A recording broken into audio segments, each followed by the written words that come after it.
Get ready for intense close quarters combat. This is the Free Fire World Series SEA 2025 Fall Clash Squad Mode. A total prize pool of $100,000 is on the line. The champion takes home $30,000, with $15,000 for second, $10,000 each for third and fourth, and $3,000 for the final MVP. Map pool, best of 3, Bermuda, Kalahari, Nextera. Best of 5, at Purgatory and Solera to the fight. Ban pick system. A random draw decides which team bans and picks first. Ban phase. One team bans one active skill, then the other team does the same. Pick phase. First team picks one skill. Opponent picks 2. First team picks 2 more. Opponent picks 2. First team picks the final skill. Note that each player must use a different active skill. Ban pick order alternates across games, randomized if needed. Tournament timeline. Swiss stage, 28th August to 12th September. Double elimination, 18th to 19th September. Grand final, 4th October 2025. But how do teams get here? To qualify for Clash Squad Mode, teams must place top 16 by the end of Week 2 in Battle Royale Knockout Stage. Here's how it works. Each team plays against others with the same win-loss record.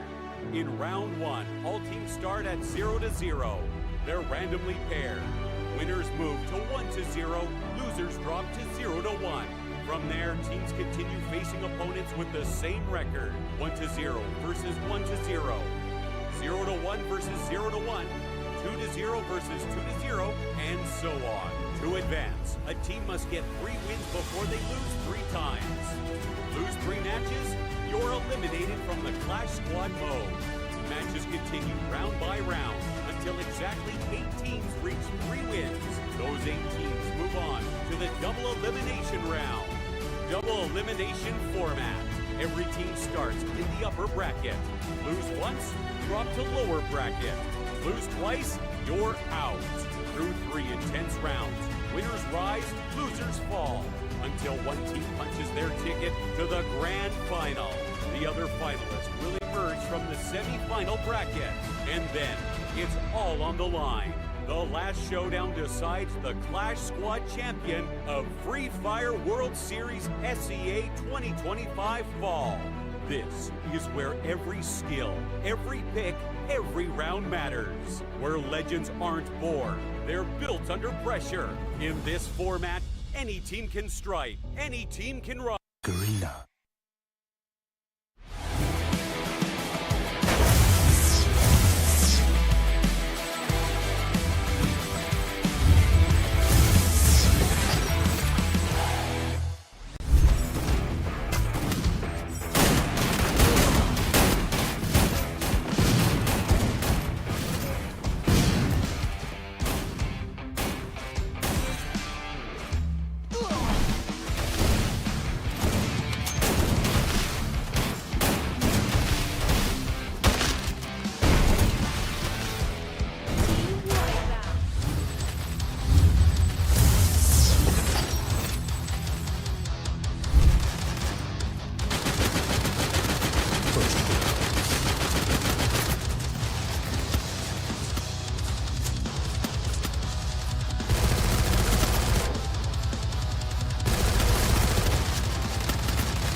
ไม่เป็นเหรอวะคะแนนเท่ากันก็ต้องวัดปูย่าใช่ไหม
Get ready for the next evolution of battle.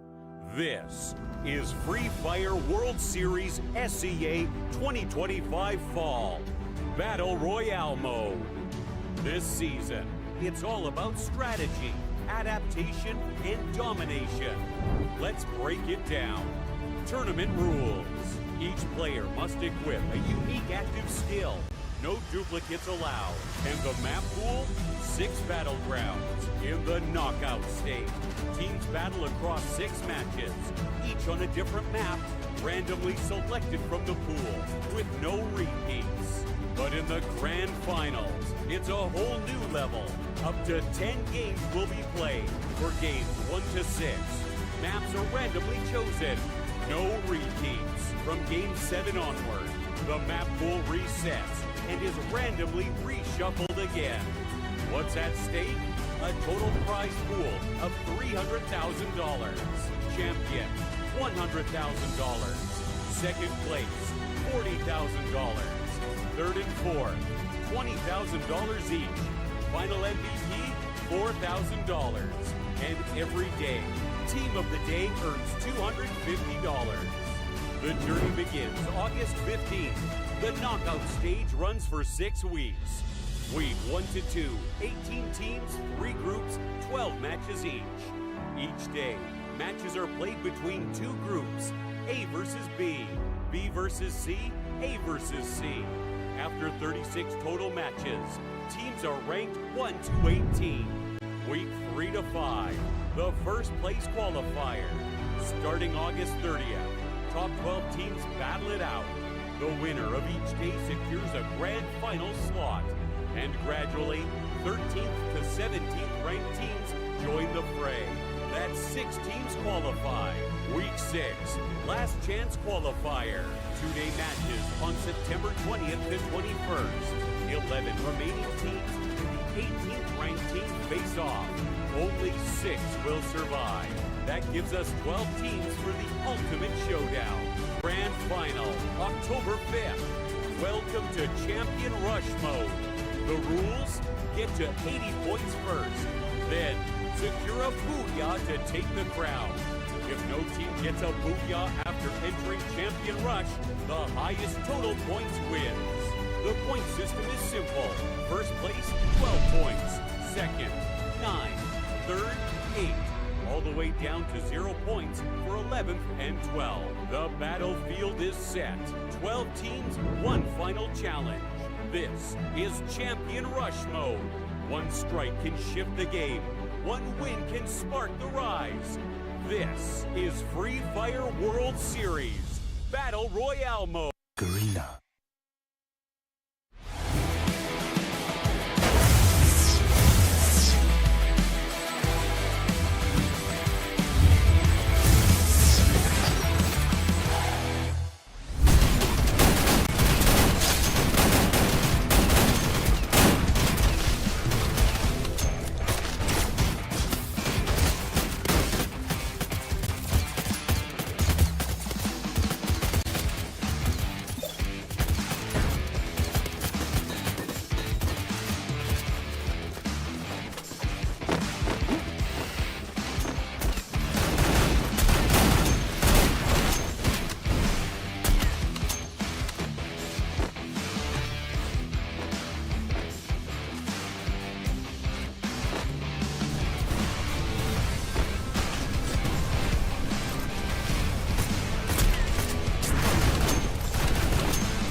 ready for intense close quarters combat.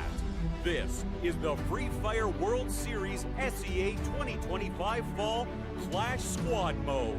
A total prize pool of $100,000 is on the line.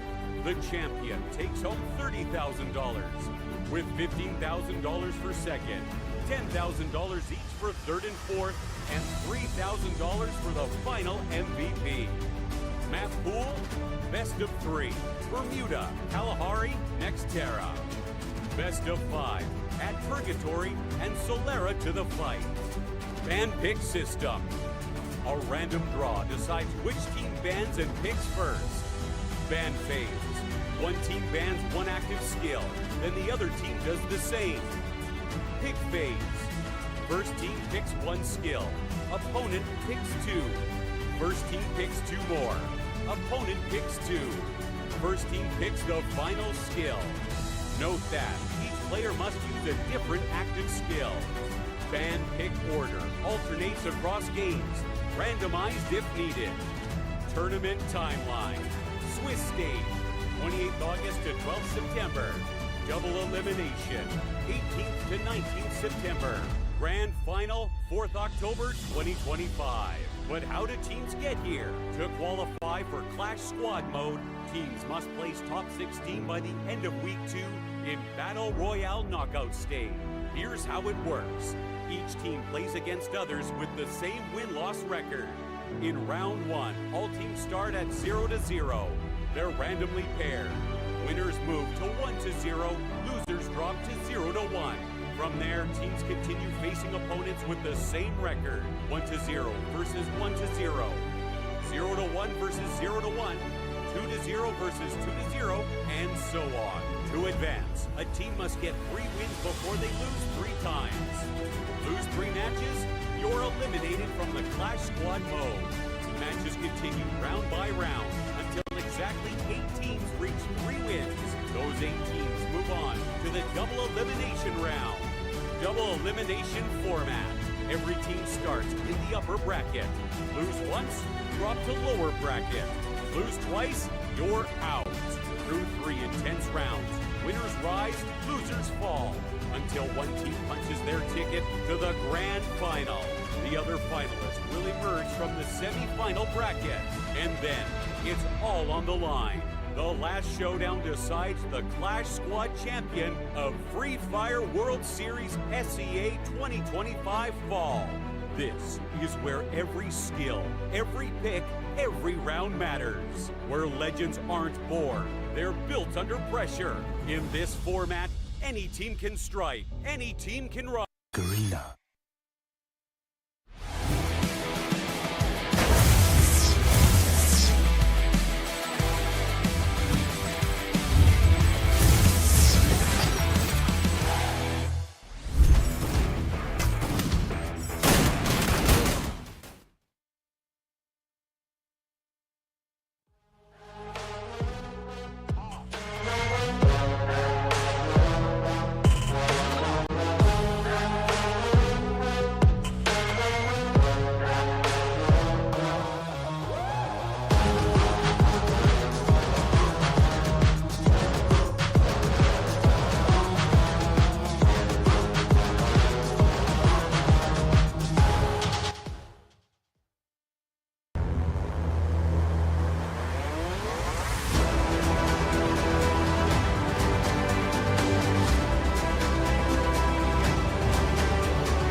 Ladies and gentlemen, welcome to the show. This is the Free Fire World Series Southeast Asia 2025 Fall Battle Royale. Yesterday was surprises and big booyahs and teams showing what they're really made of. But today, it gets even tougher. Every move and decision matter, and there's no room for any mistake because their smartest as well as the strongest will take that #1 spot. On this, I am Neptune Gentleman Garcia, joined by my brother, the Mustachio AJ. It is good to be back and this pairing, man. I mean, everybody has been waiting for it, and fate just had it to be today. And today is the day that I think Buriram is finally going to do it. And if my spidey senses are right, you think Buriram's going to do it as well. And we all know the teams are pumped up with just one thing, man. A good old can of Red Bull. And by the way, guys, Red Bull Zinc and Vitamin from Thailand is supplemented with Zinc B3 and B6, featuring a mild taste that helps players stay highly focused and seize every opportunity to achieve stylish booyahs out there. And yes, Vietnam has been on fire, but thus far it has been the story of Thailand fighting the qualifiers to the grand finals. And yesterday, you were just talking to me about it, Neptune, AGAL breaking all boundaries, all records for the highest number of points collected within a day for a squad. And to make that qualifier, it's awesome for them, but I want to see exactly who it is today. And once again, I think it's going to be another Thai squad, very specifically the Thai team that everybody has been waiting for. Yeah, definitely. I mean, Buriram United, though, we saw slowdown. It's not just a slowdown. It's a total halt of their performance. Not quite sure what it is right now, but you did mention that from the 3 teams that already qualified in grand finals, all of them are coming from Thailand. And this is another time for Thailand to really bring one to the board. But on to our prediction right now. We have Buriram United, we have Esports as well as RRQ. For me, it's just because of the performance that they have, especially for Esports yesterday and the previous week, and RRQ as well because they missed that opportunity. But from yesterday, it seems like they were struggling, similar to what we've seen from Buriram United. That is absolute nonsense. I mean, yes, I do acknowledge the teams in Southeast Asia, they have not just grown, they have just broken all of their own personal boundaries. They are a different kind of monster this time round. But I think RRQ is holding back. I think they see what Buriram is doing and they're saying, okay, all right, okay, bro. So if you don't want to show off, we don't want to show off too, and they're hanging back. I am very sure they can unleash the beast within if they really want to step it up. But of course, this is the knockout stage. Today is the 7th of September. It is the night of the blood moon, by the way. 6th and 7th, that's week 4. Yesterday, we saw AGL qualify, and that was the 3rd Thai team getting into the grand finals in succession. Today could just be another Thai squad getting there. Of course, Vietnam and Indonesia could potentially break that particular lineup of teams served up by just one nation. Are we going to see some tiebreaker rules here? How close is the competition going to get? But if we do, this is how we break them. Yeah, definitely. I mean, similar to one we've seen from last week. I mean, Team Falcons going against AGAL as well as RRQ. The tiebreaker rules really showed us who would be on that #1 spot. But another thing that really made the difference in terms of performance for the team would be the one unique active skill. And we've seen a lot of teams try it out. And that's one reason as well, when this has been introduced, there's a little bit of slowdown in terms of performance. But now that they're getting the groove, they understand what needs to be done, what needs to be used on the active skill department. And I've seen a lot of surprises, especially when Oscar has been used most of the time. It made a mark in the game. Yeah, no doubt at all. Hands down, the meta of the game has just grown tremendously. And I love the fact that we've got the unique active skill in the competition now, right? But of course, the grand finals format will stay the exact same as per the past few competitions. We have got the champion rush condition. You hit 80 points, you activate champion rush. And in one of your following games, the first team to hit the booyah after activating champion rush will be crowned the champion. But of course, by the end of 10 games, if we don't have anyone meeting the condition, the team with the highest number of points will walk away with the trophy. But of course, today's not the grand finals just yet, but it is a finals in some sort of a way. The #1 team qualifies to the grand finals, and it will be one of these 12 squads. And speaking of grand finals. I mean, from the previous season, we had Onyx Olympus, who was declared the champion, and they will be introduced in this mix as well. So today's list, similar to what we've seen yesterday, taking out AGAL, adding in Onyx Olympus. Now let's see on how it would make the difference, because we did mention, I did mention that some teams are in paper are not performing that well, but you did mention that there's somewhat of a fury behind it, and I would love to go and find out what that means or what that is. Hopefully we can get into an interview with some of the teams that we were expecting to pop off but are not really performing. Of course, much love to our brothers in Indonesia. I'm very sure it's quite a tough time at this point of time, so no surprises. I'm pretty sure the players themselves may be affected mentally by the situation as well, but they are trying their very best to find a qualifier, and it's not too late just yet, because this is just week 4. In week 6, we do have our final chance where all you need to be is the top 6. But speaking of the top 6, yesterday, EVOS, they were not even in the top 6. They were nowhere close to the top 6. In fact, they were at the very bottom, performing even worse than the Malaysian squad of Toda. That was a huge surprise to me. I want to see them step it up this time round. I'm pretty sure we will see a little bit of improvement, because I'm very sure they don't want to rank on the 12th spot 2 days in a row. But you never know what could happen out there, man. I mean, yes, some teams have grown, but some teams are just not showing us the fire as of this point. Yeah, for EVOS, I'm not really worried, because if you remember from the previous season, they went in towards the end. Like, even on the final week of the knockout stage, they're still there. So there's no problem. They are studying their opponent, and I guess it is a pattern.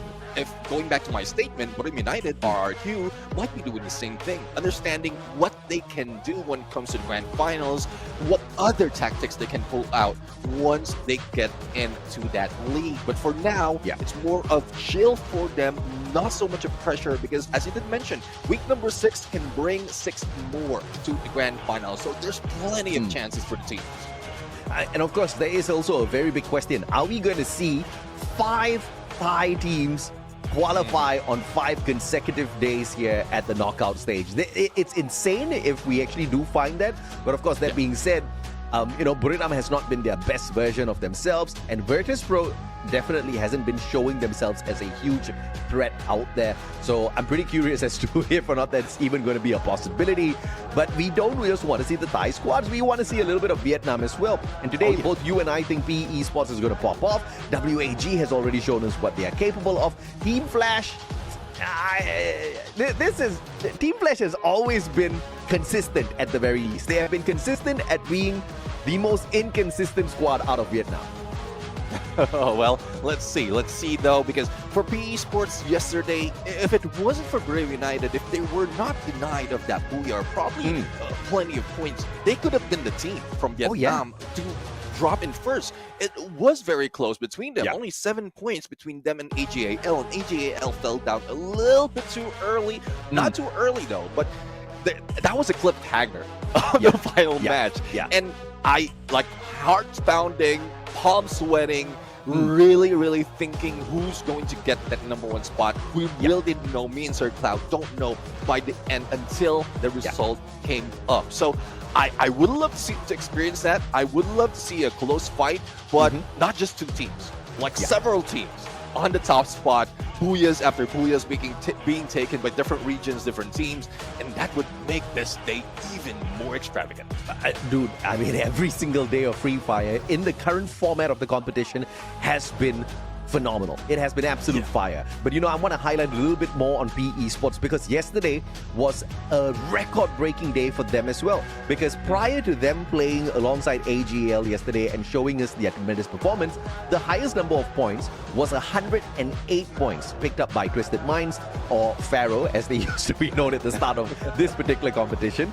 And that was the record, right?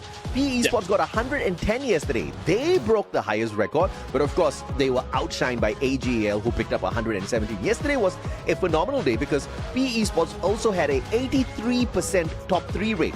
That is just wow, and like you said, right, they were prevented from getting the booyah multiple times. They got the second spot 3 times. They got the third spot 1 time. They got so close to the prize. But of course, maybe today is going to be a little bit of a different story. Purgatory Alpine Bermuda, Solara, Kalahari, Nextera. This is going to be the lineup of maps that we've got on our side. And of course, Purgatory, I'm hoping this is the place where EVOS wakes up, because they are the best performing team on this map.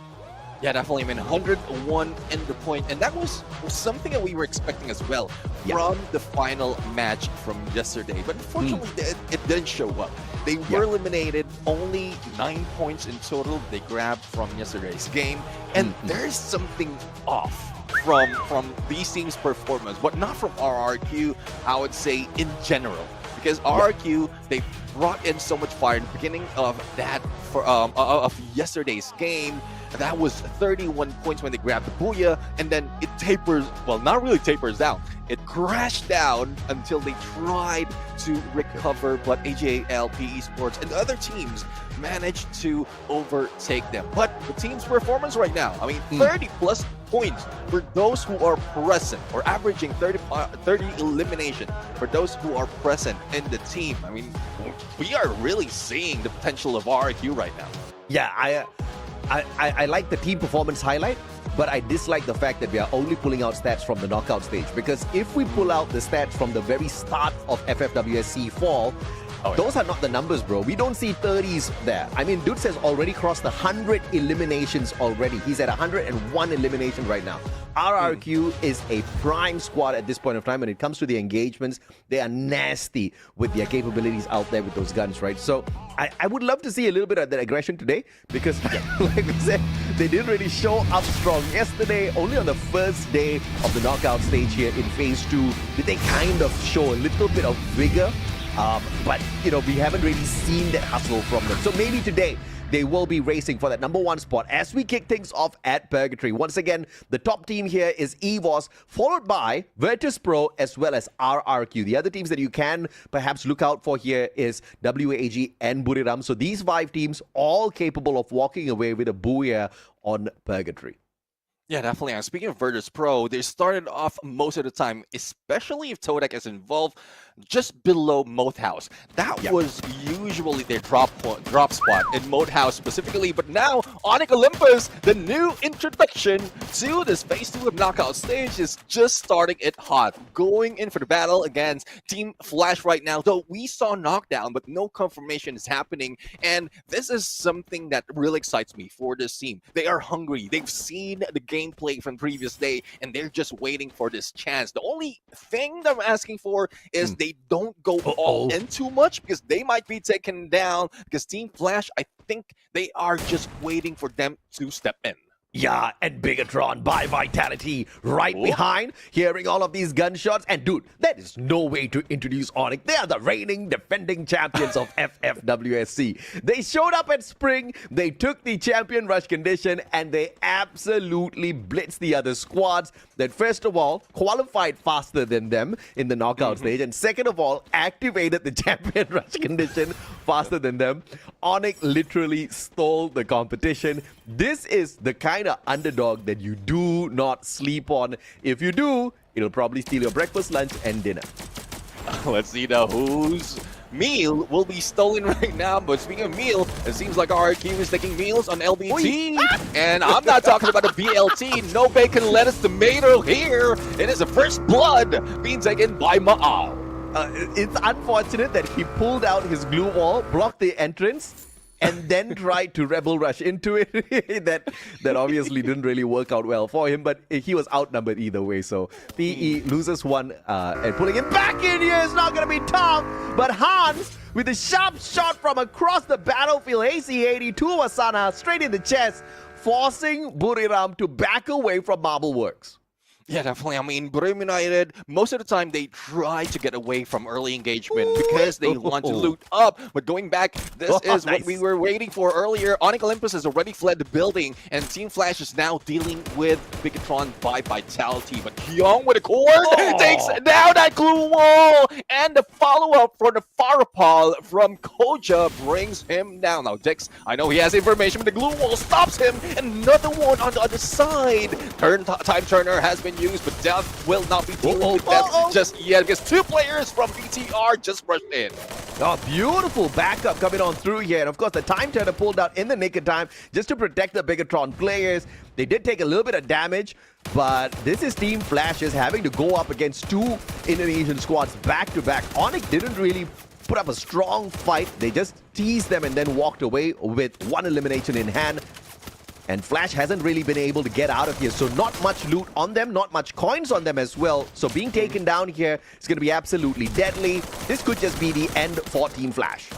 Oh, let's see though. I mean, 2 has been taken down, Shin and ABCD, but they are still on the board. And the Zom would be put on the hit list right now. So his information would be on the board, on the map, on the side of BTR. But going back to RRQ earlier, we've seen them try or went in for a fight against PE Esports LBT, but they didn't see the rest of the teams. Now they will be dealing with Heavy. And let's see though if position would be good for them. Mufasa already waiting for them as well as Don't Cry, ganging up against Abe if in case he rush in, and he has a potential to go for that rush because he does have the Valiant Dash, but Dutz, the Grenader, and managed to go for the knock, and the finisher will be done, but instantaneously Mufasa will be brought back in. Yeah, a wild Riptide Rhythm from Ma'al from afar as well, not really doing much damage or exposing the Heavy players.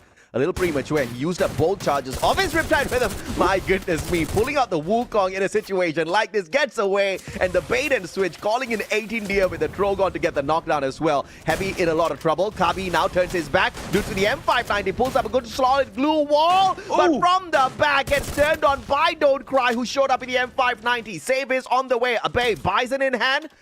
Going in for the pickup onto 18 Deer. Ma'al with the flank around as well, making sure RRQ doesn't get shut down.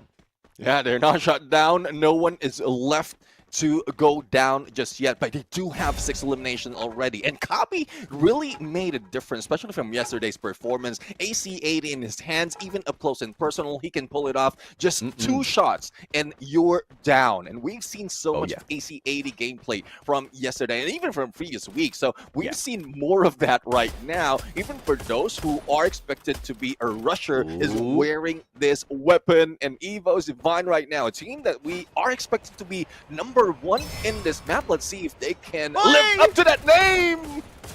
And it wasn't even LBT, it was Nolan from afar. Now Ray trying to get a little bit of revenge here. Nero has got the MP5, pulls out the time turner as well. A little bit of a pixel peep outside the time turner. But it'll be the FGL of all things that finds the connection through the wall of the time turner. A little cheeky knockdown coming through from Ray.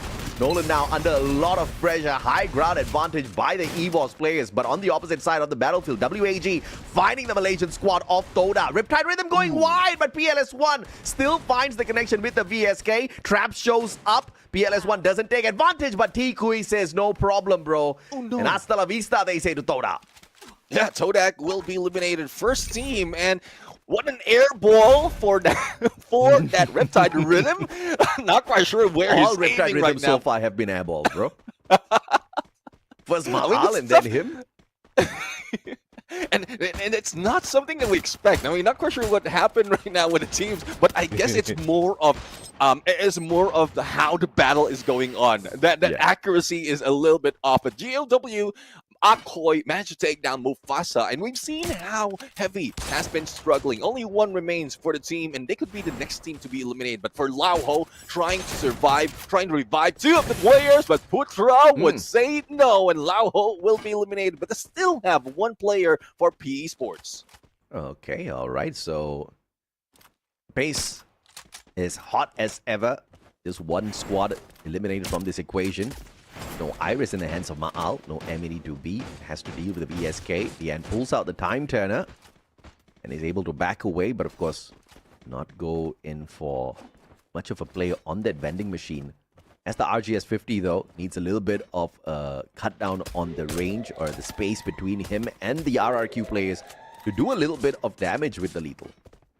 Hell, let's see though. I mean, so far, GOW has managed to get away from shots of RRQ. Yeah, a little bit of HP being deducted, but they can recover, especially with that Cassie being connected, but I spoke too soon. Maal just needed that opportunity, and the glue wall was denied or delayed, but that moment, he was revived, and the rest of GOW is now flying away. No shots landing for a Bay, and GOW would be in a safe spot. That's a smooth escape. First of all, GOW dropping the ball big time, but not laying out the glue wall on rotation. I mean, obviously, clear line of sight. RRQ is going to find the connection on the shot. But what's impressive is the speed of recovery. Obviously, had a T-Val on them, so the pickup was, instantaneous, and they were out of there. But very good flank around coming through from Abe as well, putting out the jump pad, trying to flank around the right-hand side, but unfortunately, no shots connecting with that SVD. GOW manages to get away for the time being. Yeah, exactly. I mean, for everyone that we're seeing in the launch pad, most of the time, they're going in one specific direction. In good sight of a sniper, or in regardless of if it's up or down, they will be a target. But the angle that GOW did was just perfect for that situation. But let's see though, if WAG has a perfect plan right now against BTR, it seems like PLS would be taking for a knockdown, and another one with a split. Only Kyong remains as well as Styx, but a healing gun will be used. Would it be in time? And they're still up though. Yeah, I mean, beautiful play. Once again, the Thiva saving the squad of Bigatron. The pickup was instantaneous, but EVOS as well as WAG will meet up and gang up on the squad, eliminating them. But now it's a full-on battle between the Vietnamese and Indonesian teams. The glue wall melters all laid out already. EVOS very quickly sidestepping that X-Ball, finding a decent connection with the M590. But now it's one more up against Aim God. Can he find the early connection? Chooses not to aggress on forward, and the rest of the EVOS players catch up.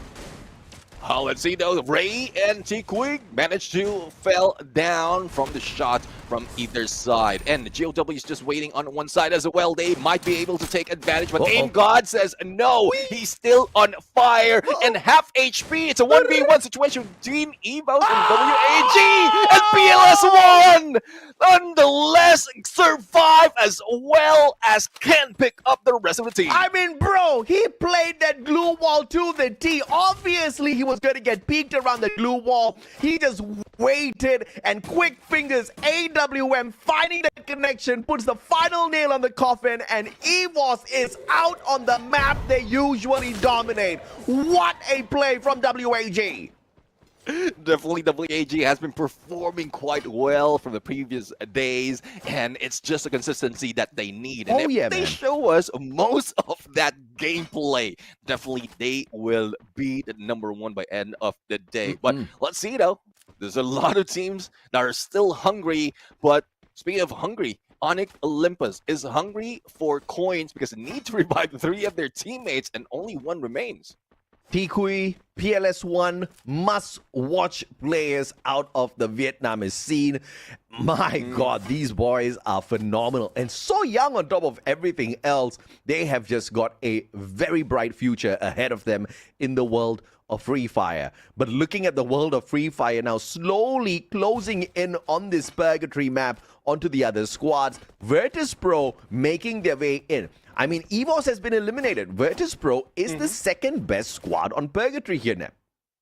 Yeah, definitely. I mean, with the position that they're taking, there's still a risk, but they're slowing it down. If they will be backstabbed or shot from the back by PE Sports, definitely they have more advantage. But no, PE Sports will not be going that pace. And it's PE Sports going against Team Flash. And it is Virtus Pro who can take advantage of that skirmish right now, because a third party is bound to happen. But another battle is also happening between RQ, GOW, and Heavy as well. It seems like a lot of engagement, but no takedown just yet for a specific team.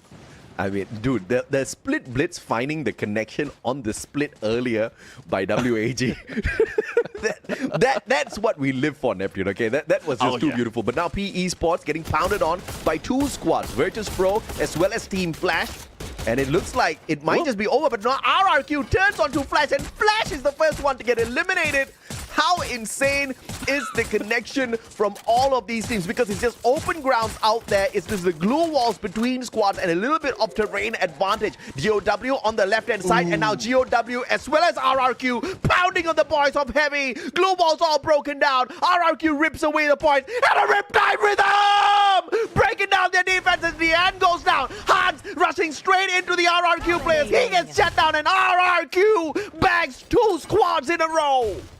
And no one has fallen from RRQ, and that is something else for this team. They are more hungrier as we look at it, and even Team Flash is not in that view from that specific area. So quite surprising that RRQ prioritized on them first. But for PE Sports, only LBT remains, and Virtus Pro says goodbye to them. But speaking of Virtus Pro, they're getting close on this battle between Onyx and WAG. So let's see though who goes down first. G'day has been taken out, so Onyx is out. VP with shots as well as a nade, and Waranya will be eliminated. Only 2 remains from Virtus Pro, and WAG, similar to what we've seen from RRQ, is dominating this side of the map. Oh, this is insane, man. RRQ up against Virtus Pro, but Buriram now trying to get involved in this fight as well. Taking a couple of cheap shots up against dudes, but most of them just not finding the connection. Good glue wall play coming through from the Indonesian squad.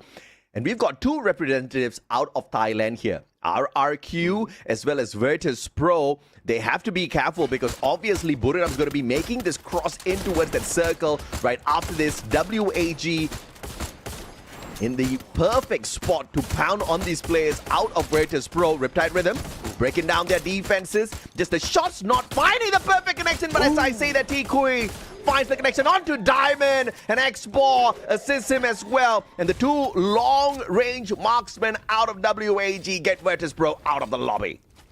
WAG 10 plus points right now, comparing them to Buriram United, who only have an opportunity to get 8 more points from from the 2 teams that they are facing right now. The first would be RRQ, but the moment that they engage WAG, you know how cheeky they are. Yeah. They will be joining that fight. And there goes the Riptide Rhythm, but not so much of damage will be done. WAG is going in for a long flank, but not in view of what's happening right now between BRU and RRQ. And there you go. Maal has been taken down. It is stolen by WAG.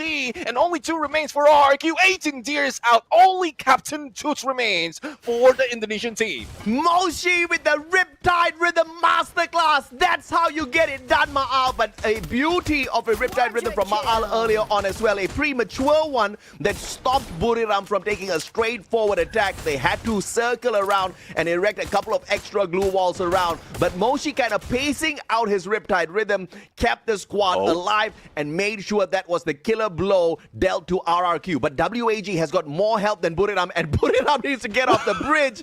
I think the Vietnamese squad has got something on their side here now. Oh, definitely. I mean, despite of them getting wet, swimming across that river, they still have a good shot. And even Vampo managed to hit it against Jonah. Now, only 3 remains from both sides. Maybe that's 2 from Buriram United. Moshi and Jonah is up, and Get High is still recovering. So, there we have it. It seems like Buriram United will receive a lot more of damage from the blue zone instead of WAG.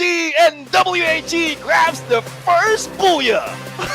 In the circle, helped WAG out, and Buriram just made the wrong choice by taking that high ground. Usually the bridge does give you a fantastic vantage point, but it was not a great advantage up against WAG, who saw the threat coming, because where they were was pretty perfect. They wanted to use the bridge as the cover, and they tried to stay as low as possible and as close as possible to right below the players of Buriram, which means Buriram could not aim for them at all. And then Wanbo took that left-hand side flank, found a little bit of a spot where he could aim towards the top, got the tags onto the Buriram players, and allowed the blue to pretty much get the job done for them right after. A phenomenal opener here on week 4, day 2, where WAG rips away Booyah number 1.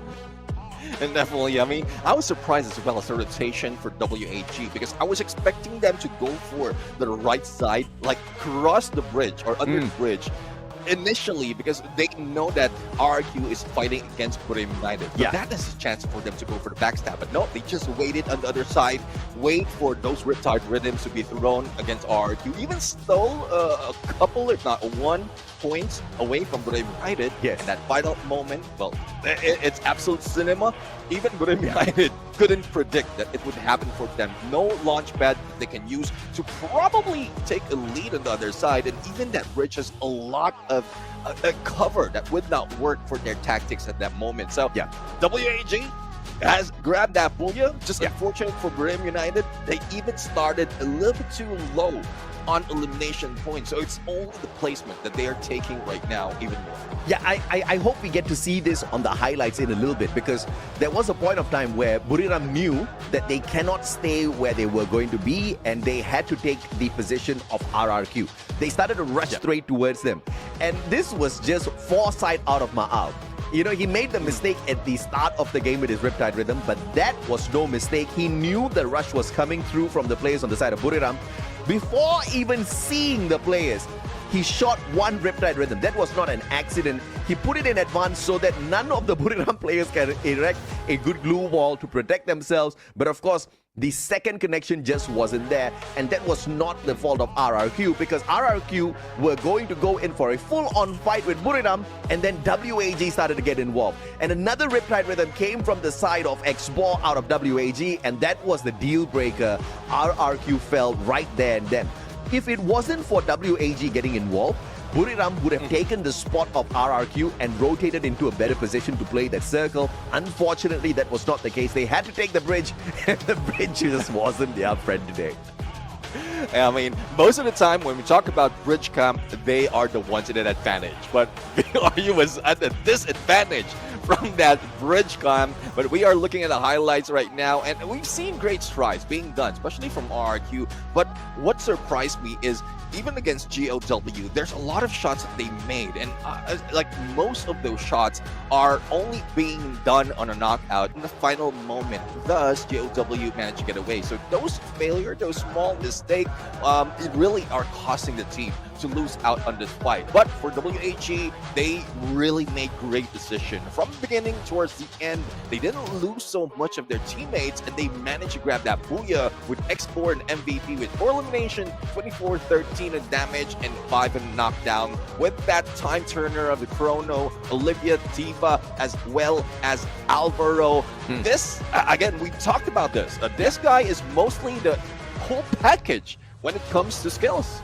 Yeah, and I mean, you've got the Olivia and you've got the Tiwa. That's a instant pickup, and you've got the healing touch out of Olivia that just helps you with that pickup. And obviously, the Tiwa is going to help your team members who get picked up recover instantaneously, right? So WAG just playing that, obviously just knowing their way around the battlefield and understanding that in FFWS SEA, if you get knocked, you're probably going to get eliminated. Running this core passive setup out of Xbor, of all people, is going to have them in a really good spot. And they don't run a single Tifa, they run a double Tifa, which means survivability and recovery is very high on the list of priorities for WAG, which is a good reason why they survived so deep into that circle, although they were getting attacked multiple times in the lobby before they got into that final circle. So great survival here coming through for the squad, running through a double fort as well on Kikui and Vanvo. This is a little interesting, right? Because usually we see the Russians running this fort, Vanvo as the marksman of the squad running it as well, understanding that with the AC-80 play, he sometimes needs to put himself in a little bit of a exposed area out there on the battlefield. With the recovery on that fort, obviously this team is running one of the best active passive skill setup at this point of time, and we open up the day with a smasher of a number pulled here by WAG. 19 eliminations, 12 placements for a total of 31 solid points. Yeah, the team that follows them is RRQ. Despite of them losing out early from that 3-team engagement, they still put in a 15 on the elimination. Thus, 23 points has been gathered, and Buriram United a little bit low compared to Virtus Pro. And we did point out that without Evo's Divine, Virtus Pro would follow as the best team in that map. And they're still up there in the top 3 for this game. So there's still a huge chance for the Thailand right here from the name of Virtus Pro as well as Brim United. But there's still that question of if Brim United sticks with that passive gameplay from the first to the 15 or 10 to 15 minute mark, will this happen often? Because they're only farming placement point, not so much an elimination. Yeah, I think WAG just showed us something beautiful out of their active passive skills lineup. Sometimes defense is the best offense as well. Especially if in the current meta, you've got a gun like the AC-80 as well as the M590. Both super meta, both capable of very high damage. You don't really need to bring in the active and passives to add on further to the damage because the guns can do it on their own. And on top of that, you've got the Alvaro, the Awakened Alvaro of all things. You've got extra damage out of the lethals. You bring in your Beast in. You've got great lethal damage. You've got great shotgun damage. You've got great marksman damage. So therefore, you focus on your recovery as well as your defense. And I think WAG has got something cracked here, right? I think it's testament to the number of points they've pulled away here as well. But we do see some other squads still running a very aggressive build, but there seems to be not a lot of aggression out of them out there. Yeah, I mean, one thing that we often see for teams, especially if they are showing up in their standard builds, if you use your active and passive skill in a specific way, it shows your role. But for WAG, you did mention, and we did point it out earlier when they were shown the Booyah, that it's a mix of like either sniper or rusher or a support in one player. And either way, if one goes down, there's still some part of coverage in some of those roles. And that is what WAG is using. And I think the team that really made that happen in the beginning, when no one was thinking of that, was those from Indonesia. And RRQ is one of those teams. So I love that this combination of active and passive skills are being used differently compared to when we saw them even before the unique active skill has been introduced. Because again, your persona is already understood once you see what skills you are wearing.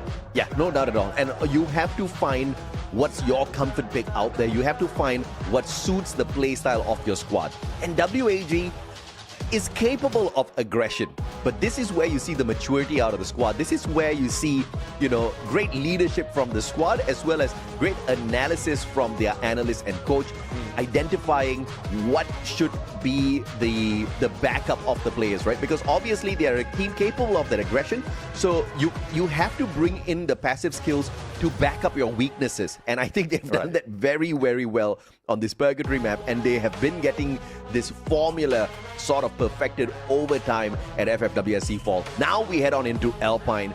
We want to see who wakes up here. Usually, Buriram dominates Alpine. Esports shows up very well here as well. GOW surprisingly is one of the better performing squads here on Alpine. I'm looking forward to them. But of course, earlier we expected Esports to perform fairly well. They crashed and burnt, man. I mean, just 7 points, 2 eliminations is too little for PE. Yeah, definitely. I mean, it's too little for them. Comparing them from yesterday, but now we have another LBS or live broadcast challenge right now. Highest total placement point. So, if I'm not mistaken, this is similar from what we've seen yesterday, and this is still a race for the team. It's not just to help them be on that #1 spot, because it's still for them to show a little bit of dominance despite of not really being that #1 spot. Because yesterday, we've seen PE Sports win that challenge. Oh yeah. And the team that they chose to punish was AGAL. So PE Sports says, okay, we might not get the #1 spot, but we will make you work for that. I mean, that was just absolutely funny.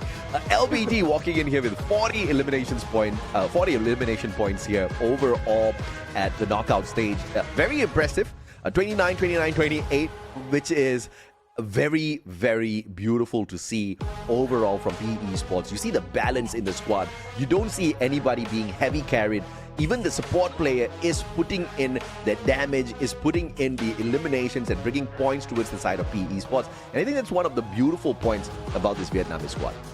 Yeah. Definitely, and that's also why they are showing up great performance over previous days. But we want to see consistency.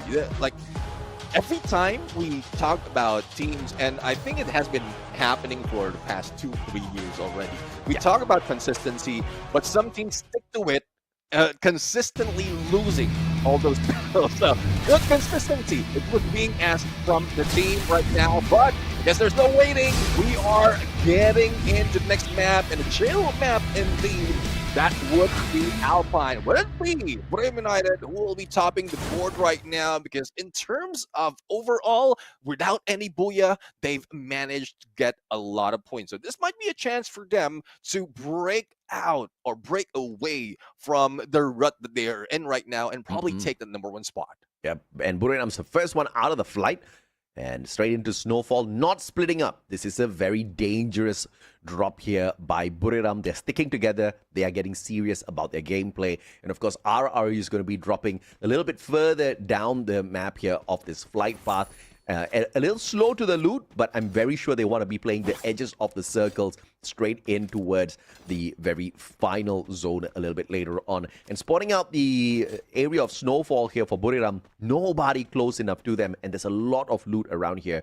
So these boys get to pick up as much as they want. Onyx up against PE Esports. This is where I get a tad bit nervous. LBT a little bit late to the gun. Gade has got the double vectors, but the Rebel Rush out of trouble. And LBT shows up with a double revolver of all guns. And Nero drops Putra, but Crime finds LBT. The 2v1 takes LBT out of the equation. Yeah, and well, PE Esports receiving a lot of damage, but now only Adam remains, and he managed to pull away without even giving, like turning his head onto his teammate. So 3 players from PE Esports almost being taken down earlier is now up with 3 elimination, and they will be taking over Stadium, pushing Onyx Olympus away. Now for Bremen United, from Snowfall, quickly they went into Garrison because they know specifically that Todak is in here, and most of the time they wait for perfect opportunity or a ladder part before they get for engage, but there's a chance that they can take advantage. Yeah, absolutely, man. I mean, I really like the rotation point coming through from the side of Buriram here.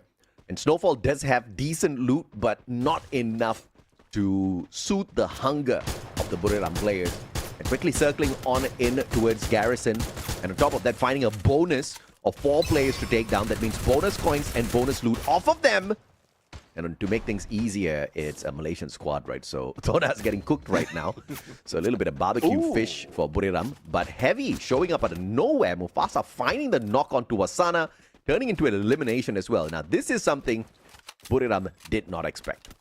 Yeah, I mean, well, I guess we've seen a glimpse of that from yesterday as well. Only 1 remaining from Heavy, and it was just confusing the rest of Bremen United, but it is not working right now because they are focused on taking down Todak, and it seems like Watana, despite of going down, will be revived, and by the time that he lands, Heavy would also be in the area. So Todak will need to get away, either get away or deal with both teams if they run late. But for Moshi, this is the insurance policy for them. They don't want to deal with the teams right now, and I guess even Wasana will be dropping away from this area so that they won't have to deal with third party. And you know how it is for Bremen United.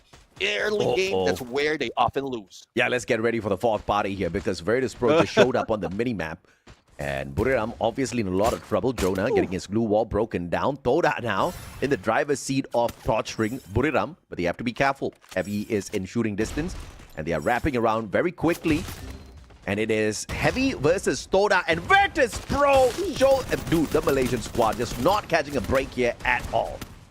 Yeah, let's see, though. I mean, Faiz has been revived. He has a chance to pull away from everything that's happening, and even Traps is already away from the area. So Todak would be alive, and, well, hopefully we can look back on Virtus Pro and Heavy right now, and there we have it. We have Don't Cry being taken down, not by Virtus Pro, but by Jonah. But the response would be Alan taking him down with the M590. Virtus Pro trying to take pot shots against them, and even from the high ground, they are not doing any headway or giving any headway in terms of points, missing out on those knockdowns as well as confirmation of elimination that might cost them later on.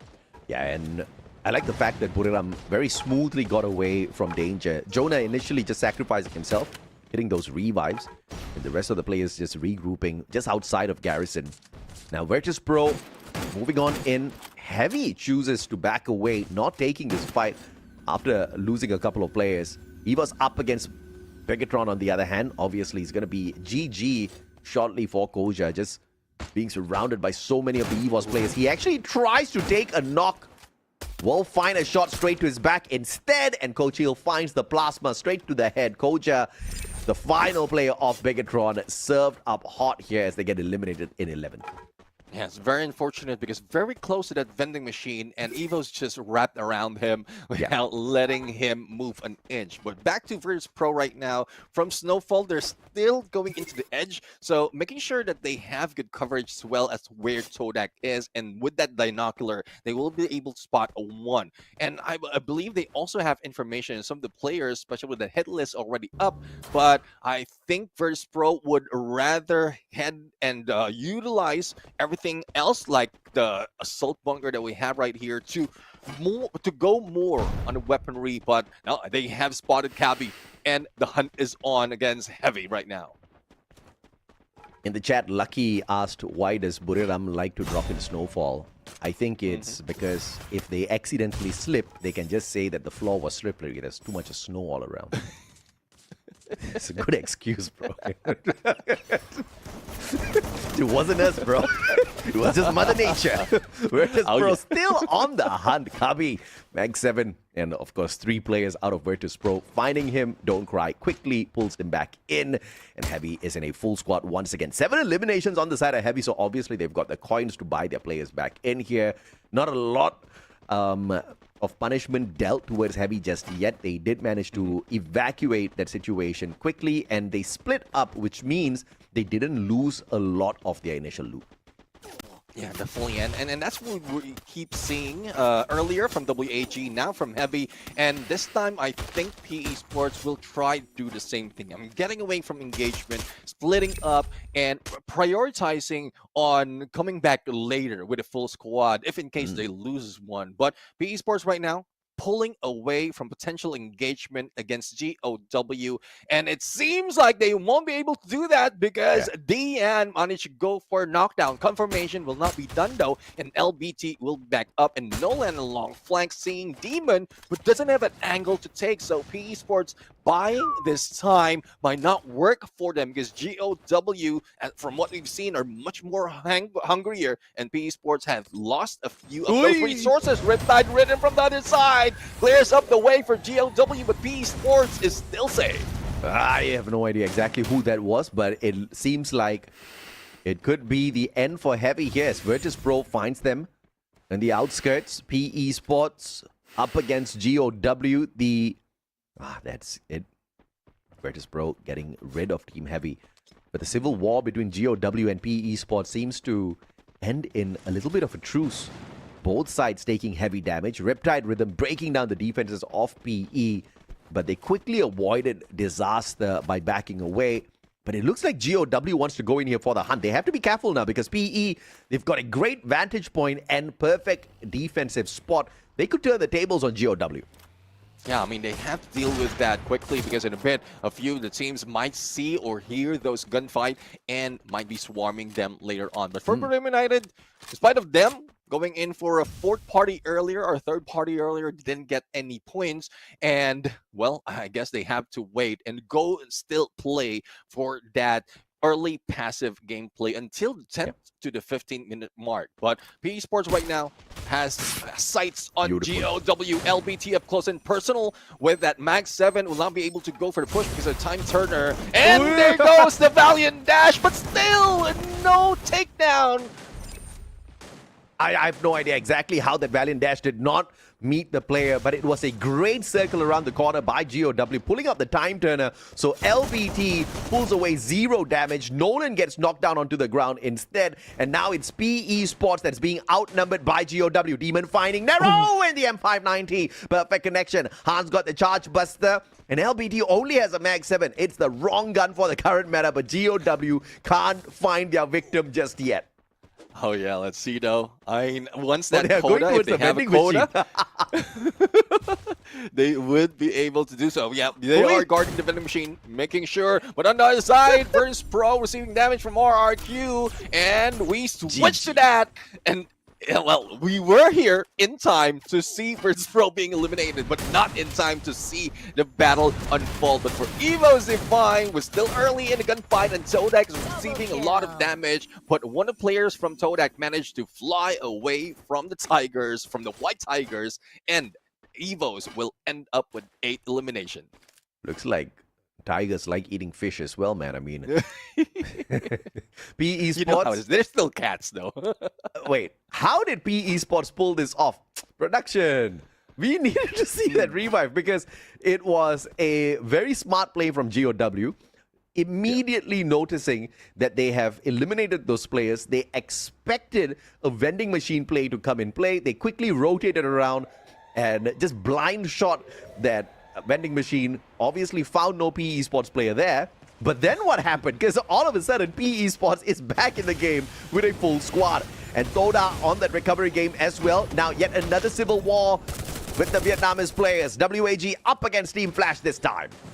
Hello, Cito, WAG, who did grab a booyah. Hopefully the curse doesn't continue with them. Team Flash would be on 2 on the side and Shin on the other with the M79. And there goes Death from afar away. Managed to go in for taking ST Kui. And there's no pickup, and 1v1 continues. Vanvo right now trying to find an angle against either ABCD and managed to do so. Only 1 remains for 2 remains though for WAG right now. And a quick pickup will be done with a glue wall with that Riptide Rhythm has been taken away. But X4 managed to survive and might be able to take down Shin.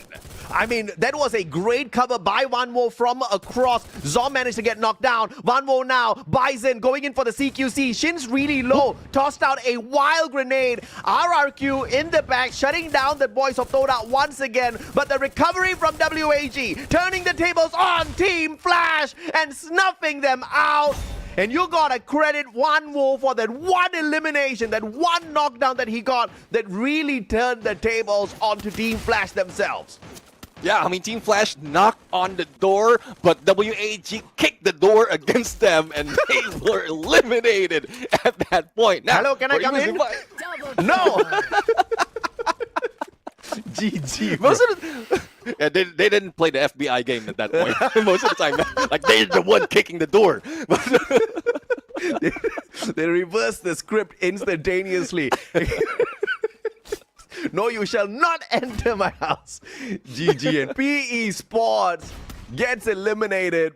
The Circle doing a number on them as well. They could not make their way in. An unfortunate start here for that Vietnamese squad, but of course we've got a different representative in the version of WAG. Making the right decisions, but Traps literally broke his ankle and his head, gave up his life. Unfortunate. This is not Kalahari. You don't have your hook gun. Well, he did live up to his name though. He was trapped there in the tower, and and that's one thing. You know how naming convention is really crucial in terms like setting your persona, and that's what he did right now. No, I think he meant to trap other players, but you know that just worked out badly for the guy. Buriram up against COW. What a valiant dash by Demon, but he literally just gets knocked down in a 2v1. Deanne right behind Get High, pulls out the time turner, misses, runs away. Wasana punishes him for that mistake, but now Deanne slowly crawling towards Hans. Hans looking for the pickup, but Get High just pressuring him to play the game of recovery instead. Deanne back up on his feet. They turn the tables onto Wasana. Deanne knocks him right back down once again right after he gets picked up. But the instantaneous recovery from Buriram as well is one that we can definitely salute. But GOW holding their own. Captain Jonah on the backlines alongside Wasana. I have no idea how Wasana not only survived that, but pulled the squad right back into the game. And now they are on the opposite side of all the chaos that's about to break down. It's a good thing no one from inside of GOW has a Raphael when he had with the Wasana. Otherwise, he will just be bleeding out, and he managed to survive that. But it was a miss on that. I think it was a valiant dash that Jonah did use as an active skill card, and it just went through GLW. That could have been the game changer for GLW to win that fight, because they have to go for a reset in terms of skill. But well, we know how Buriram United is. If they are hungry, they're going to eat, and they eat up GLW at that point. But for Evo Divine, they have been feeding through this game, and now they're receiving damage against RRQ, who wants to get this booyah even more. Yeah, beautiful play by RRQ. This time, Ma'al clearly learned from Moshi earlier. He used his Riptide rhythm well. The timing was perfect. And of course, they exposed the players of EWOS right outside and shut them down. But now Get High finding a long-range connection, taking Ma'al out of the equation. No more Riptide rhythm for the side of RRQ. And they get their defenses broken down this time by Moshi. And Buriram taking the shots up against them. WAG throwing in their own chips onto the table as well. Calling a big play here up against RRQ. 18 Dia in a 1v2. Vanwo could not find the connection. Dudes finds the wild nade onto X-Boy instead. And WAG all of a sudden cannot win this fight because Buriram is in the house and they want to play as well.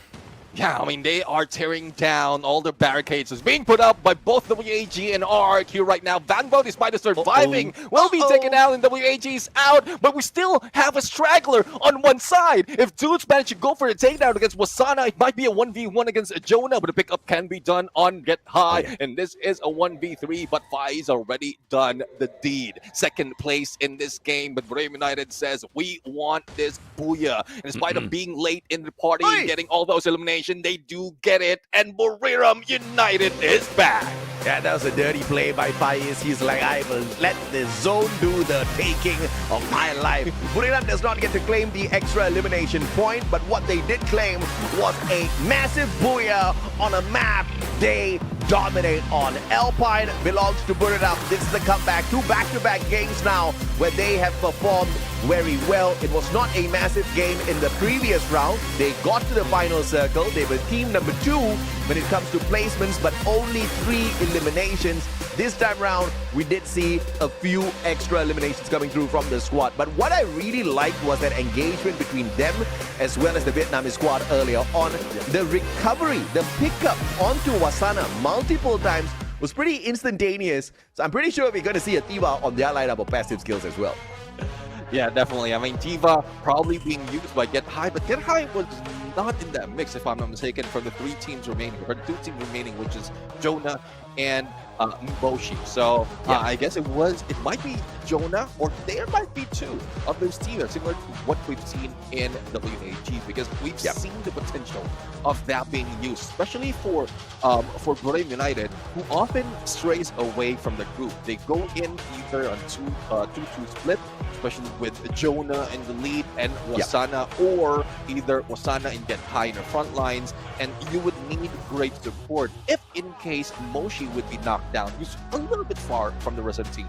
And this is what the homework has been able to do for Buriram, right? Because they have been making huge changes to their gameplay style. We used to see them kind of trickle in from the outer edges of the circle towards the final circle, and they used to play things very slow. But in this season, we saw them heading in towards the center of the zone very early on, and one of their weakest points was they were getting pummeled by team after team after team. They could not recover. And now they are pulling in a few different plays when it comes to the passive skills on the lineup. So I think they've managed to find the adjustment on their play style by playing an aggressive circle, but still being able to recover when they need to pull their squad back in here. And I think that was a testament because, I mean, Wasana was saying, help me, multiple times out there. He got helped, okay? If there was a record for the number of pickups, Buriram would have gotten it this time round, all thanks to Wasana. But obviously, he pulled his own weight out there as well. You know, slowly but surely, Wasana's finding his rhythm again. Yeah, I mean, I sure hope so, because after the double nerf against him, double nerf, like what, the Rebel Rush and then M590, that's the moment that he's getting a hang of it. He seems to slow down, but now getting in the groove, that is one important. But it's not just for Wasana, but it's also on how the rest of the team will be able to do so, because we've seen in the past our season where in the M590 has been introduced and it has been used plenty of times, but that reload reset or the delay in the reload has damaged the quickness in terms of elimination. But for now, let's talk about our MVP, the guy who can't be taken out that quickly, Wasana, with 4 elimination, 2,451 on the damage, as well as 5 knockdowns. Most of the time, he is that Tatsuya, and he is still using that with a Ford Joseph as well as that Shani.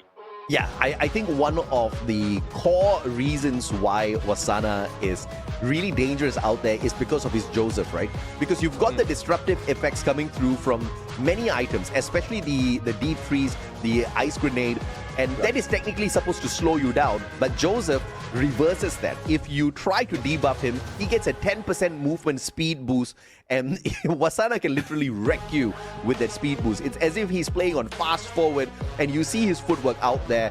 And overall, I think the majority of the Buriram players do like playing with the Joseph in there for that one reason, right? They are a very fast squad. It's like having a Tatsuya active all the time. 4 eliminations out of him, 2 eliminations out of Get High, who played the Cassie this time around as the backup player, has the Tiva, has got the Olivia on his side as well. And he's the only one running the Tiva and Olivia, which is very interesting because the backup that Wasana was getting on those pickups was pretty instantaneous. But when Wasana needed to return the favor, obviously there was a little bit of a lag because he was not the one running the Tiva, which is very interesting. We might see something different come through from Buriram. Maybe they want to play a little bit of WAG and run a double Tiva in the future, maybe. Yeah, I mean, I sure hope so, but it would be an expense of what probably Jonah is using right now, because, I mean, as a bomber, he would need an Alvaro, and you did mention about how Ford is very crucial in this gauge, in this battles. Thus, they have 3 on Wasana, Jonah, as well as Get High, and that gangster spirit is also being used quite often this time around. So I guess Antonio can be traded off with Tiva, but as we go into the game standing right now, it's very close between them, Buriram United and RQ right now. But well, with that Booyah, it really helps them move up. But with 11 elimination by RQ and Evo's Divine, they're still in the board. Yeah, and I see the chat. You guys making fun of Moshi. Why is his damage so low? He just chose peace over war this time around, all right? He's a peace-loving man. He just chose. Yeah. He just said that, okay, you know what? My team members are going to wake up this time around. I am not going to rage on, even my owl fell earlier, so let me not pull away too many points, okay? I'm going to give these teams a break. 34 points now, I'm slowly catching up because in the previous game, they didn't really get a lot. So this is a recovery play from them. RRQ and WAG still maintain their top flight run at the very top. Yeah, for Moshi, I mean, he does look like Antonio, but his spirit is a little bit more in the positive spiritual state, not the gangster spirit. So that's why he chose to be passive. He chose peace. By the way, great minds. I was thinking the exact same thing as well. The Antonio could be swapped out for a Tiva for a double recovery. But yeah, usually Jonah gets taken out first. I don't know if it's going to work out that, but it's okay. I mean, I love you, Jonah. Okay, so maybe it might work, right? We'll have to wait and see. But yeah, I understand why he wants the Antonio. Jonah needs the Antonio. He needs the extra bit of defense on him. But of course, all jokes aside, Vietnam is doing fairly well today in the form of WAG. They've woken up again. Fairly inconsistent. I don't like that, but if they're going to raid at the top, I am not going to complain. Yeah, I mean, they can continue this on, but like looking at the numbers as well, earlier they have 31. This time they flipped the script, or they flipped the numbers. They had 13. So that's the inconsistency that we have for WAG. And I want it to be a stream, similar to what we've seen from AGAL. I mean, I'm still having, I don't know, a withdrawal from what we've seen, from what I've seen from yesterday, because like 3 games, which is dominant. And you did mention the stats overall, but one of the games, especially in Nextera, the first match, they might have missed the top 3, but they were 4th place with decent amount of elimination. So that's consistency that we are looking for. And even WAG is in the same path. So they had a Booyah earlier, but they placed 4th. They got 7 on the placement as well as 6 elimination. And as long as they don't go down to 10 points per each game, they can maintain that #1 spot. Yeah. Good to see that the Indonesian players are in the studio again. They're not really playing from home, so I think we can expect to see much better performance out of these players, because I don't know, man. I don't know how's the internet connection back at home for these boys. At least in the studio, everything's going to be on a fair playing level. But you know, EVOS, they woke up in that second game. The first game, they got knocked out fairly easy.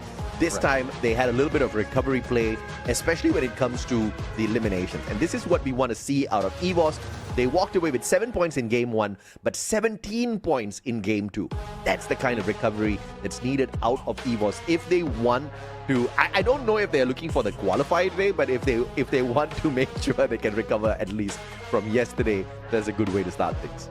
Yeah, exactly. And we went to that story earlier as well for EVOS. I mean, they can stay up until the final day of the knockout stage, and there's still a good chance that they will perform on grand finals. But would that performance lead to a champion this time around? Because I know for this year, Indonesia is in a row. Like from Onyx Olympus to EVOS Divine, RRQ might be the next contender to grab a champion just to complete the board.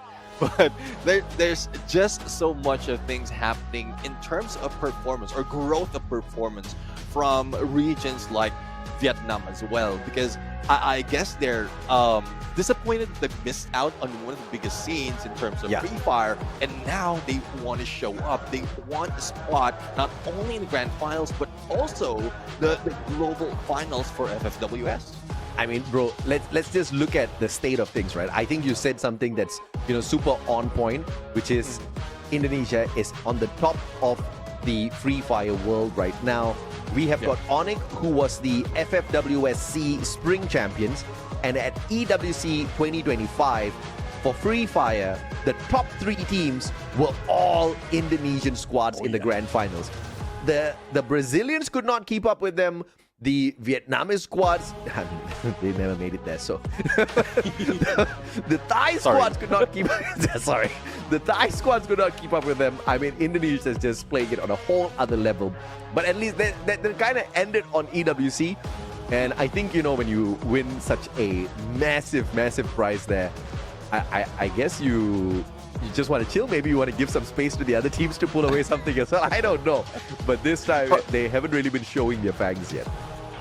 Probably they ate a lot because of the prize pool that they got, and then they are feeling sleepy right now. They just want to rest off the knockout stage before they really really warm up. That's something that we want to see. Let's see if Indonesia would pick or put a lot on the board when it comes to the grand finals, because we want as much as possible a great balance of all the regions in the grand final, so that we can see like an even amount of improvement as well as adjustment coming from teams. It's not just 1 or 2 regions dominating that grand finals.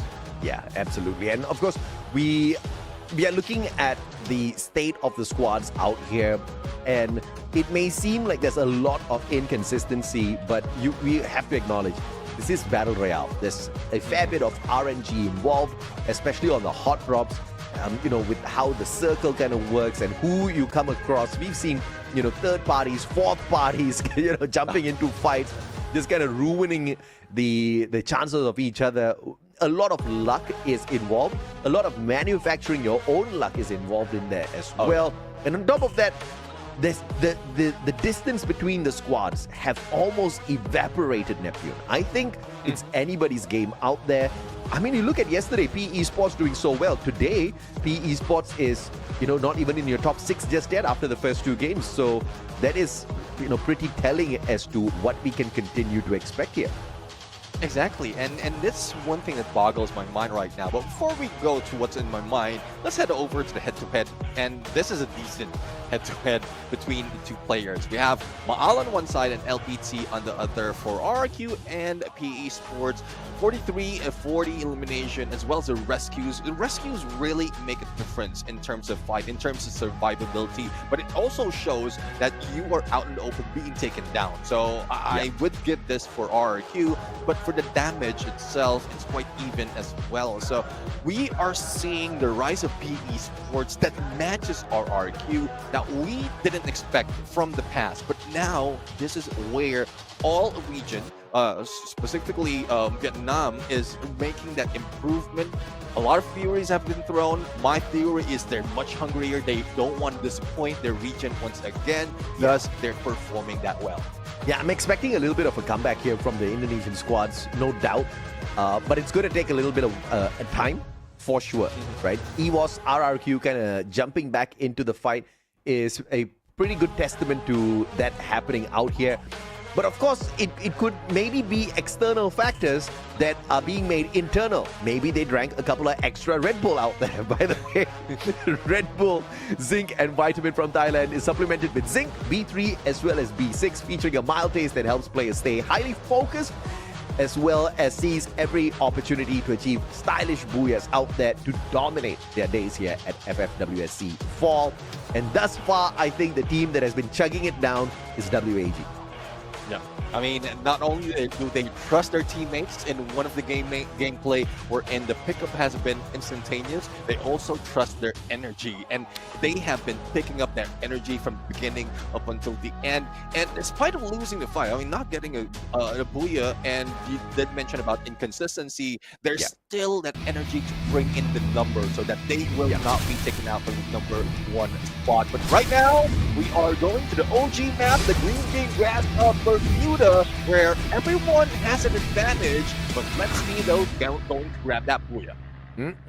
As we head on into Bermuda, it's our OG map where RRQ has managed to find a pretty phenomenal dominance. You know, we used to say how Kalahari belongs to the Indonesians. I think we have to flip the script now. Bermuda belongs to the Indonesians. RRQ and EWOS, very deadly on this map, but they have to watch out for Buriram and WAG, who are not too shabby here as well.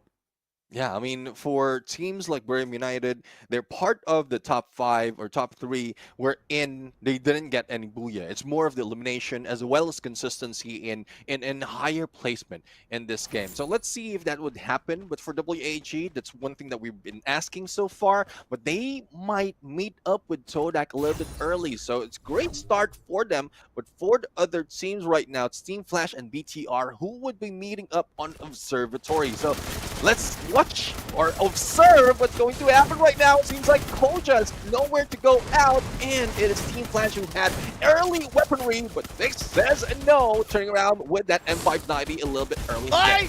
Well, this is the RNG that we were talking about. DX, 26 HP left on him. He does have a medkit, but Riptide Rhythm breaks down their defense as Cold Shield right behind. And Flash taking advantage of the RNG, just had the better guns, had the better position, and they kick Bigatron by Vitality out of the lobby early. And one thing I would say, though, for Kyong is I think that communication in pulling out the glue wall, it might have saved them because there's an angle from the other side from one of the players of Team Flash, but they could have made that knockdown already and then pull up the glue wall, and that when they recover, then they can continue on. And with that mistake, they have removed themselves from this game early, and Team Flash win that fight. So let's see though if Team Flash can continue this role right now with Todak, who has been spotted and also in the hit list, might not be safe, so they need to find a different place to hang. But how can you do so if Onyx and GOW is putting you with the crosshairs? Let's see if Todak's going to make it out of this one alive, because they're rotating straight in towards GOW. Retis Pro up against EWOS on the other hand. Thompson taking Ray down. Recovery by Aim God, UMP in hand. Goes up against the Thompson. Chill. A little too far away to back up his buddy.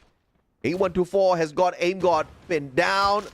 And the glue wall melter of all things being thrown out there. Ray gets tagged up once again. Ooh. This is a GG because the players on the side of EWOS, all they can do is just scatter, man. They've run away pretty far now. 2 survivors to bring the squad right back in. Toda didn't really face a lot of damage. They back away and leave Onyx to deal with GOW. Let's see now how this is going to turn up. Gideon's already out, and the minigun is stuck to the wall right now. I'm not quite sure if there's anything of use for that, but Onyx Olympus managed to secure the second place or second floor, and they might be a little bit safe against GOW. And not only that, the surrounding teams that is crawling towards them. But speaking of crawling, Adam right now on the crawl. Same goes for Putra, and Crime would need to commit a crime, rob a bank to make sure that he can revive the rest of the teammates. Abe's backing away from this engagement a little bit here. GOW, as they split away from the side of Onyx, that engagement is going to lead them into yet another fight here against a Indonesian squad. I dare say one that's a little bit more dangerous. RRQ, Civil War, WAGPE finding each other. And good terrain play here from WAG. Not really going in for a full-on engagement. Recovery as well from Team Toda. And we are back in with full 11 squads. Yeah, 11 squads, but BE as well as WAG wants to change that, as BE Sports is already chasing against each other. Now Banvo turns around together with the rest of the teams, pushes PE Sports onto one side, and T-Koi, let's see if he'll be able to go for takedown against Nolan. Great UAV, or healing UAV, just to make sure he have a little bit of insurance in terms, or top up in terms of that HP, but PE Sports, I believe they don't want to deal with this right now, but there's no getting away from WAG. So unless WAG pulls away, then that's where PE Sports can move out. Once again, the daily challenge is for the team to get the highest placement points. So obviously everybody's hungry for the final circle. And currently we've got 3 teams that are in the running to win the daily challenge. That's Buriram, RRQ, as well as WAG. Buriram has got 21 placement points, WAG with 19, and RRQ with 16. The rest of the teams are still on a single-digit placement points. Well, let's see, though, if that can change.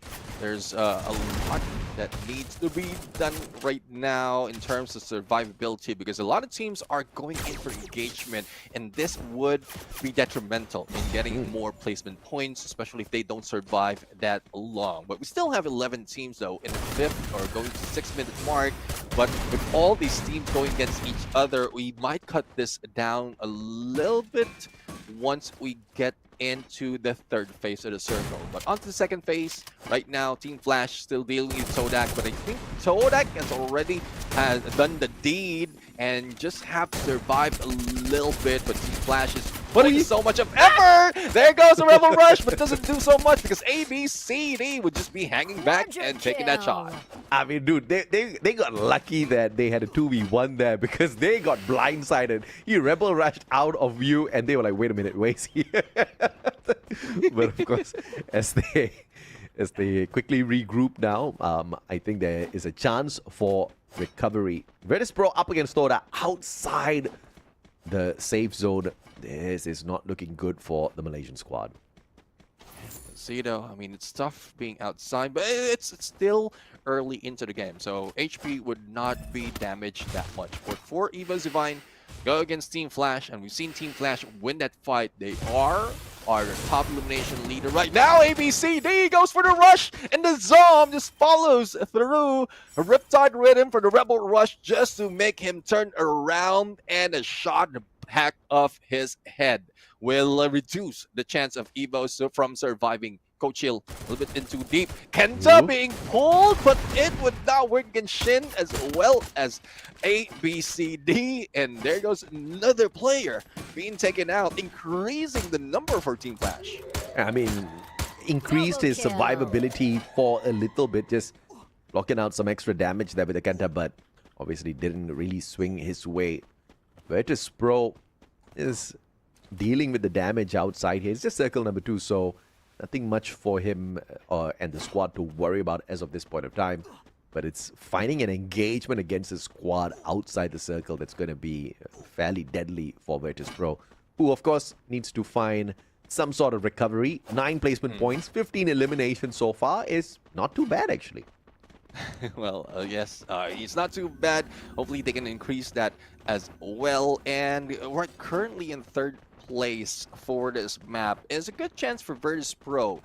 They're just choosing their fight. They don't want to be that aggressive compared to what we've seen them before. So I guess all those adjustments might be paying off this time around. And compared to last season, they might be seeing an early ticket to the Grand Finals as well. But well, let's see though if RQ would take that early ticket, because they are slowly chipping away the lives of PE Sports. But Dutz has been taken down from the M82B from Lao Ho. What a shot from Lao Ho. Wasn't even a headshot. I had no idea how he got that connection. And a very quick recovery, of course, coming through for the RRQ players. PE Sports will use that recovery time for RRQ to quickly back away, playing the terrain to their advantage. The little bit of dip in terrain there is giving them an opportunity to cut the line of sight. And now a potential to rotate around the bottom towards EVOS. But I don't think they need to move though, because the high probability of the circle moving towards Factory here is really solid. So PE Sports might just have a really, really good spot. Yeah, I mean, apart from those outside of the circle right now, everyone else can just stay as it is, because they just need to get information. And looking at like putting in the box in this next phase of the circle, it seems like everyone else will be safe, other than Team Flash or WAG, who would be who would be out of that next phase shift. So, Yeah. and we know how it is in terms of the changes in the mechanics of our phases of a circle. It goes in either way, and it goes even smaller as we head in third, fourth phase. So there's a lot of teams still available, 11, and it dead smack in the middle keeps Onic, who would be inside, as well as RRQ, who is safe in this assault bunker. Yeah, Toda really needs to travel a fairly long distance after engaging with Virtus Pro. Both Virtus Pro and Toda still outside the circle. So circle 3 now. They heard a little extra, and it's only 10 seconds for them to make a move, because the circle's going to start moving yet again. Not a lot of time to plan their maneuver around. And of course, Virtus Pro and Toda obviously playing a very risky game here, because 11 teams still surviving. And the longer they take, the more deadlier these fights outside the zone are going to be. Yeah, exactly. And they lose out on resources. The moment they step in, they might be out of those as well. But let's see, though, if they'll be able to survive. For now, it's Team Flash going against GOW. And Team Flash is not really committing to that, giving advantage to Akoi for that snipe. And the Zoom right now trying to zoom in on this battle. But as you can see, the formation of GOW, they're going for the isolation. Isolating each player of Team Flash is now 2-1 or 2v1 from both sides. Only Akoi was a casualty and not even eliminated. And they have 11 points. A smooth recovery coming through from GOW, and you have to respect the flank. That was the winning factor there for them. Obviously having the right gun, the M590 is just working perfectly for the Vietnamese squad. Picking up 11 eliminations now for a total of 31. GOW currently sits in the 4th spot overall. And Team Flash just keeps dropping lower and lower. So this is not looking too good for the Vietnamese team. Yeah, I mean, and that probably is a reason why they're trying to get as much as the elimination before they met up with GOW. But now for Virtus Pro, a team that we don't see that much in terms of aggression, but they really need it right now. Let's see if they'll be able to take out Team Heavy. And as quickly as that Heavy moves into the other compound, in the way of Kabi. So this is just a setup to bait them in the sights of Kabi right now. And Nameless figures this out, but Diamond didn't. And Don't Cry is the one who managed to take him out. But Time Turner saves him as well to go for the pickup. And it would be a standstill, because it's not only Heavy that they need to deal with, they also have Sodak in their midst. Yeah, Virtus Pro almost got punished there, but there was a weak Riptide Rhythm. We're not too sure exactly who sent that Riptide Rhythm towards them. Didn't really expose the squad. But of course, they did have a Time Turner for a sticky situation. Used that, picked up their team member. RRQ under a lot of pressure now. and the circle has started moving. Now these boys are playing with fire, but there's so many squads outside the circle. 2 of the RRQ players down on the ground. Recovery is not going to be impossible, but PE Esports trying to put a stop to their pickup. Nero and Nolan spending a lot of time outside. Nolan gets pounded upon, gets knocked down. Kochil out of nowhere, Evo's getting involved in the fight with the RGS 50 getting the knock, but the recovery is just respectable out of RRQ. Every single player back up on their feet, Riptide Rhythm to break down the glue wall, to open up the doorway as well, and now they step on out to finish off the final player from PE, knocking them out. Not even in the 11th spot, 10th spot, WAG first, followed by PE. Oh, yeah, PE Sports eliminated right now, but RRQ needs to deal with Brim United. A little bit too early into the game, but I don't think they've spotted them already. And Todak is also in their midst. Now for Virtus Pro right now, into the edge of the circle, being tagged by Heavy, or tagging Heavy with that hit list. And the battle is ensuing right now, but we're not seeing shots being landed by Waranya. It's more of the HP being dealt, and finally, that's knocked out. But Virtus Pro losing all those HP, but fortunate for them, they managed to clear out and wipe out Heavy, and they're still alive.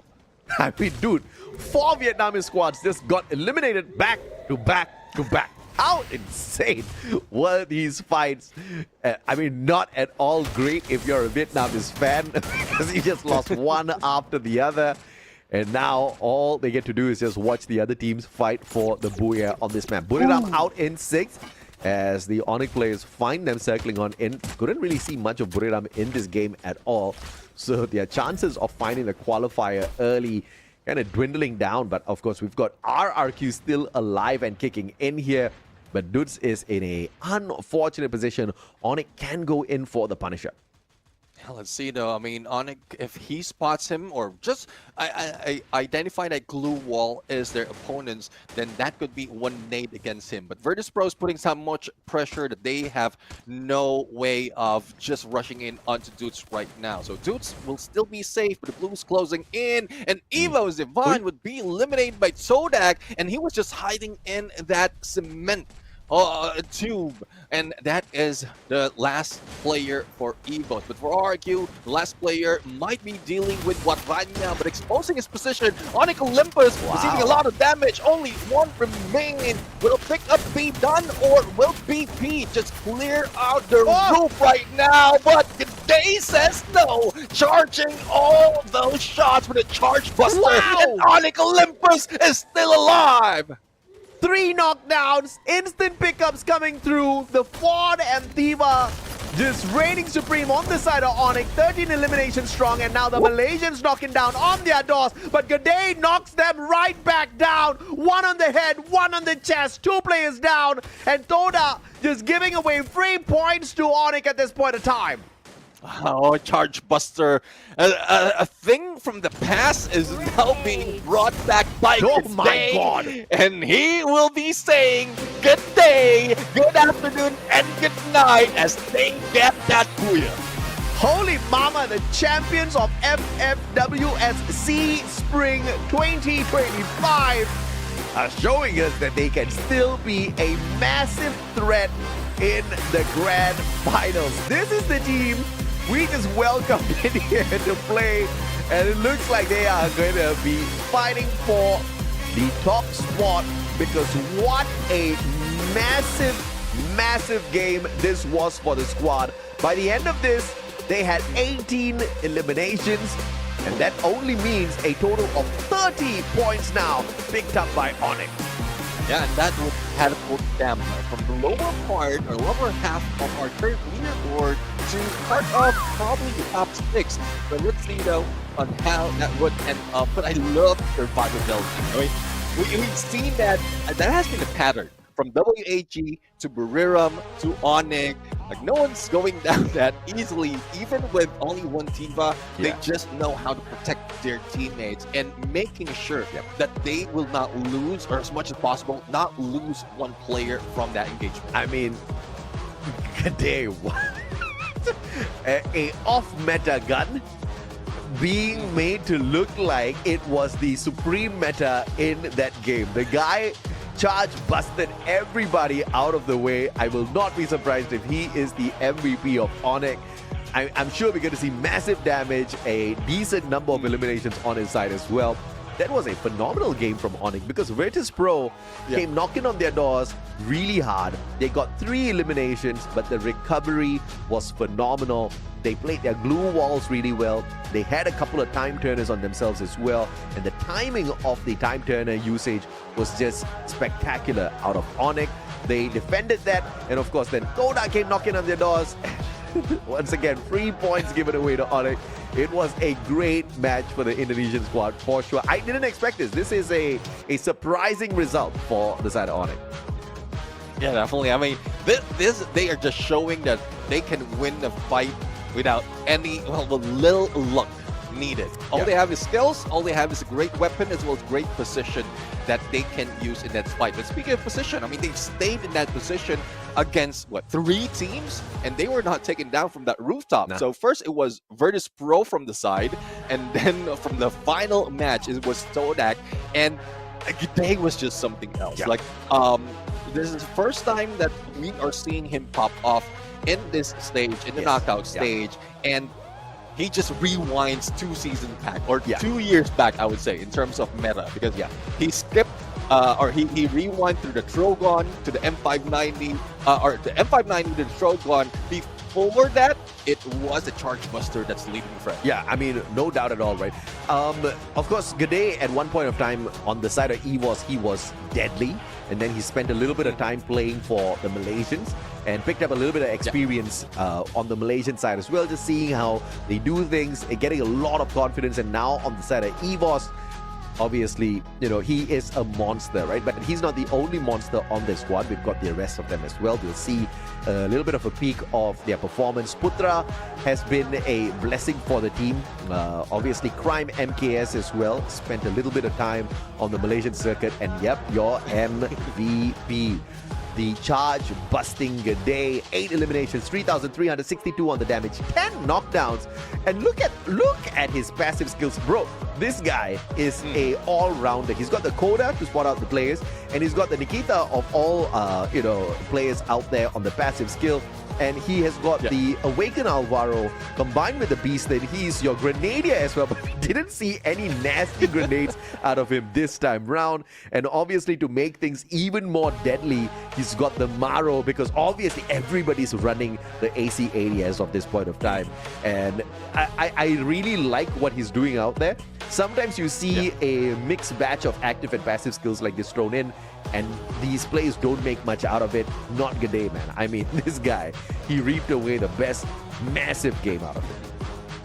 Yeah, and that's one reason why he wear that Charge Buster quite well. Yes. Because, like, with the addition of the skills, like Nikita, most of the time we see Nikita tied up with the AC-80. But it just increases the chance for you to be the farmland's expert. Reload speed just increases by 30%, and it brings more in that fight. So it's either the AC-80 or M590. I'm still questioning if the Charge Buster is making a comeback right now, because it has been a while. It could have been a Trogon in his hands, but one shot, one elimination is what he's aiming for either snipes or a close range battle. But as we look at the rest of the teams right now, I mean, Putra as the support.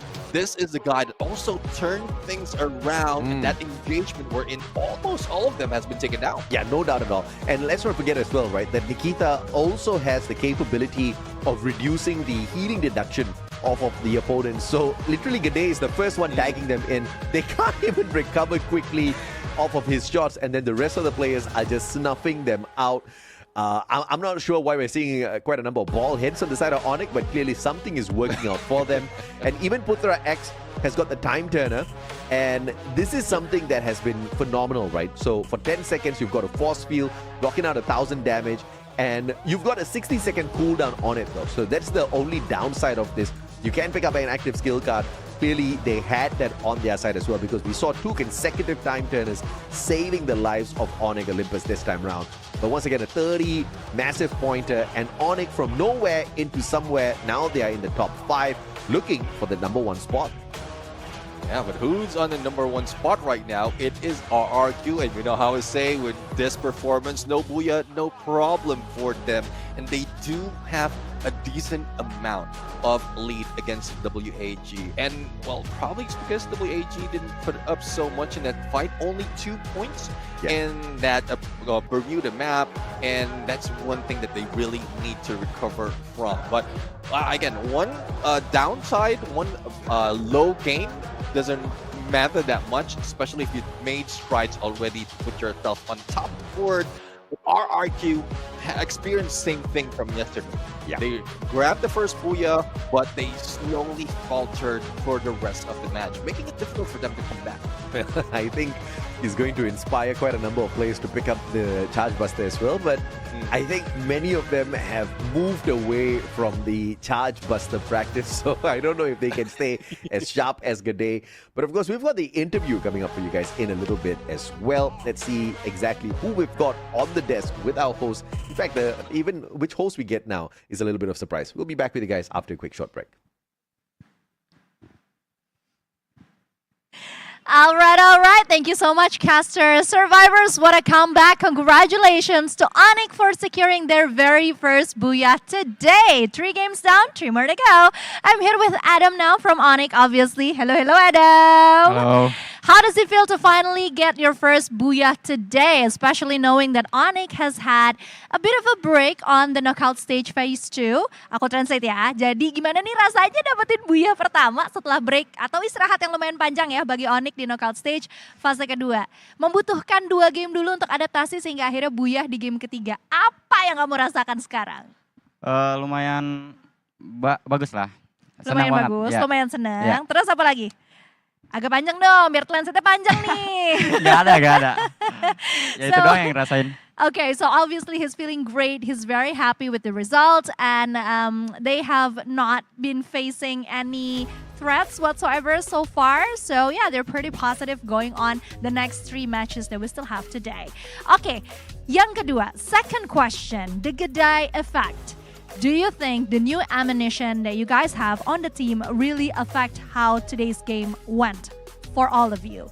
Apakah kamu merasa adanya amunisi baru, tambahan pemain baru, sangat berdampak dan juga punya efek yang jauh berbeda sama penampilan squad kamu hari ini?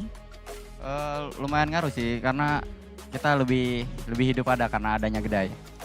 Gemes banget sih lebih hidup. Obviously, they feel like the return of G'day gave so much more to the team.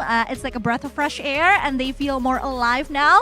They are also more explosive in a way. So yeah, really excited and looking forward to see how Onyx is going to go further into the competition with the return of G'day. Last question. We still have 3 games left on today's match. Do you think you guys have what it takes to secure the ticket to the Grand Finals? Apakah kamu yakin bisa mengamankan tiket ke Grand Final dengan sisa 3 game yang ada di matchday hari ini? Cukup yakin sih. Karena tadi udah dapat feel-nya juga. Ooh, so he's pretty darn sure because he feels like the chemistry is there, the connection is working really well. They finally know how to handle the situation. So yeah, he's pretty excited and pretty sure that Onyx can secure the ticket to the Grand Finals today. All right, fingers crossed. Thank you so much, Adam, for having a bit of a chat with me. Boleh dada dulu dong, say hi to your fans. And of course, we're gonna go on a bit of a break, but we'll be right back. Stay tuned with us only on Free Fire World Series Southeast Asia 2025 Fall. สวัสดีค่ะ แล้วตอนนี้นะคะเราอยู่กับเบอร์ตัสโปรค่ะ เดี๋ยวมาสัมภาษณ์พวกเขากันหน่อยค่ะ สวัสดีค่ะ เอ็กซ์ซูซี่นอกจากที่เราจะซ้อมในส่วนของสกิลเพลย์แล้วเนี่ย เรามีเคล็ดลับอะไรในการเตรียมความพร้อมร่างกายคะ ก็นอนให้เพียงพอครับ แล้วก็ฟิตร่างกายด้วยครับ ฟิตร่างกายที่ว่านี่ทำยังไงเหรอคะ ทำแบบนี้นะครับ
Welcome back, ladies and gentlemen, boys and girls, survivors of all ages. This is the FFWS SEA Fall 2025, Week 4, Day 2. Another team looking for the qualifier into the grand finals. My name's AJ, I'm the Mustachio, down here with my brother Neptune the Gentleman Garcia. We are your casters for the day.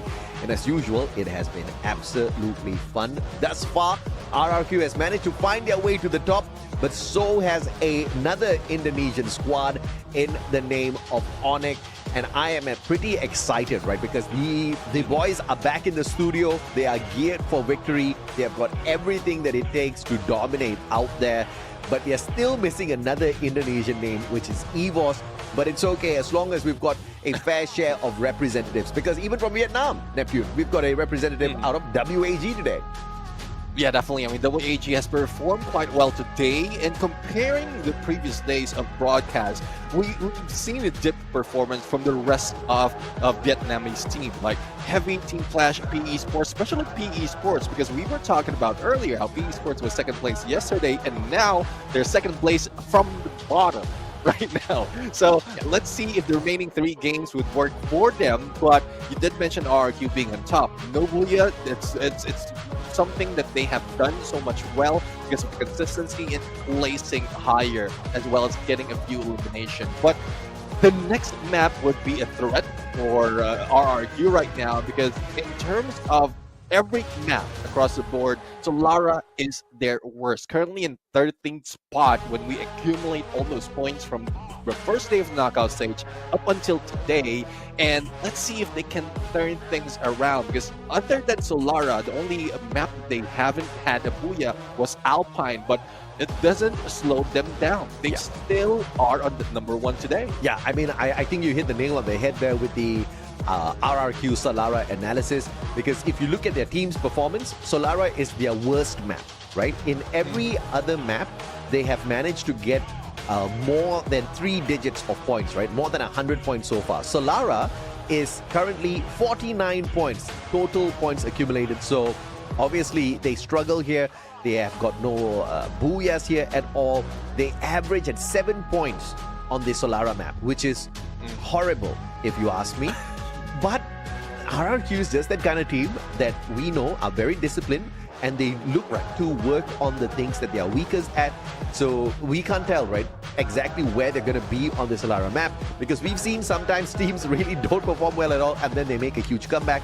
So and we've also seen how the randomizer has worked in the favor of many teams, where they start off on their good maps, they build up a little bit of momentum, and then the momentum keeps carrying on forward. Let's hope that that is the case here for RRQ, because they're definitely going to need that momentum to keep them up at the top, or else WAG is going to look to overtake them for sure. Because on this map, WAG is not too shabby at all. They've got a single booyah to their name so far, and they are ranked 4th overall with the total number of points collected.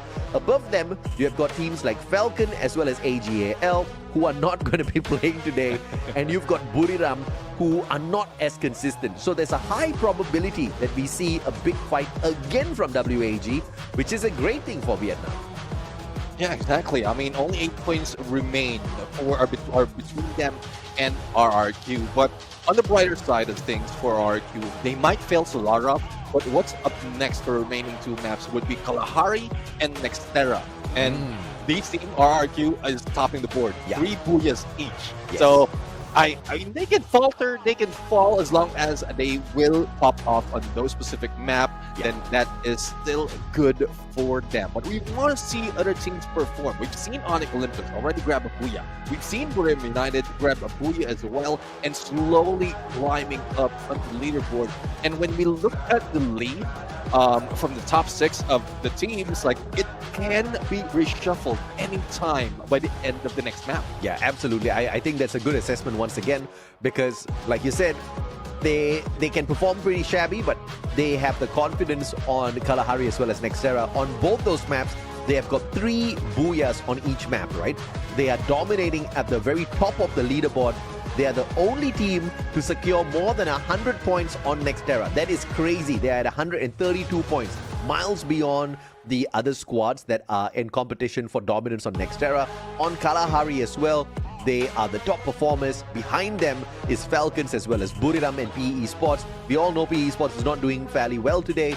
Buriram has got a little bit of an on and off cycle on them. Falcons are not playing today. So this is that perfect opportunity for recovery on Kalahari and Nextera. They can have the icing on the cake if they find some sort of recovery on Solara. Technically speaking, if they hit more than 15 points, that's already a very, very good game for RRQ here. Yeah, definitely. I mean, doubling up their average in Solara would be a great increase in performance for them, knowing that the follow-up would be even greater. So that's up to the teams to really show right now. And right now, there's a little bit of weight that is happening. So don't fret. You have me and AJ to entertain you with either numbers, with other conversation, and we're also joining you on the chat. So for those of you who haven't invited your friends just yet, this is our chance. This is your chance right now to invite them before the next match. Yeah. Because we want to see more in terms of liking this broadcast, because it seems like we're lacking. We always aim for 1,000, maybe even 2,000 likes, as well as a lot of viewers right here. So let's bring on those likes.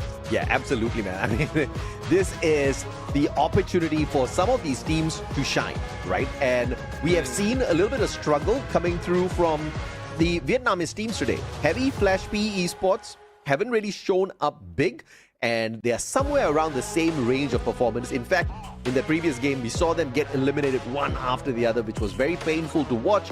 But that's how the cookie crumbles here. We've got a lot of Vietnamese teams. Obviously, you're going to have your top performers, you're going to have your bottom performers as well. But what is a little bit more surprising than Vietnam doing badly today is Toda doing better than those three teams that I just mentioned. Shocking in a good way. I hope to see more of the improvements out of Toda. And I hope that it is improvements out of Toda that is kind of like keeping them at the top, and not the faltering of the other squads that's keeping Toda at the top, if you know what I mean. Yes, exactly. I mean, I want to see Malaysia being represented by a team that is consistent. And like Todak did show that in the previous weeks.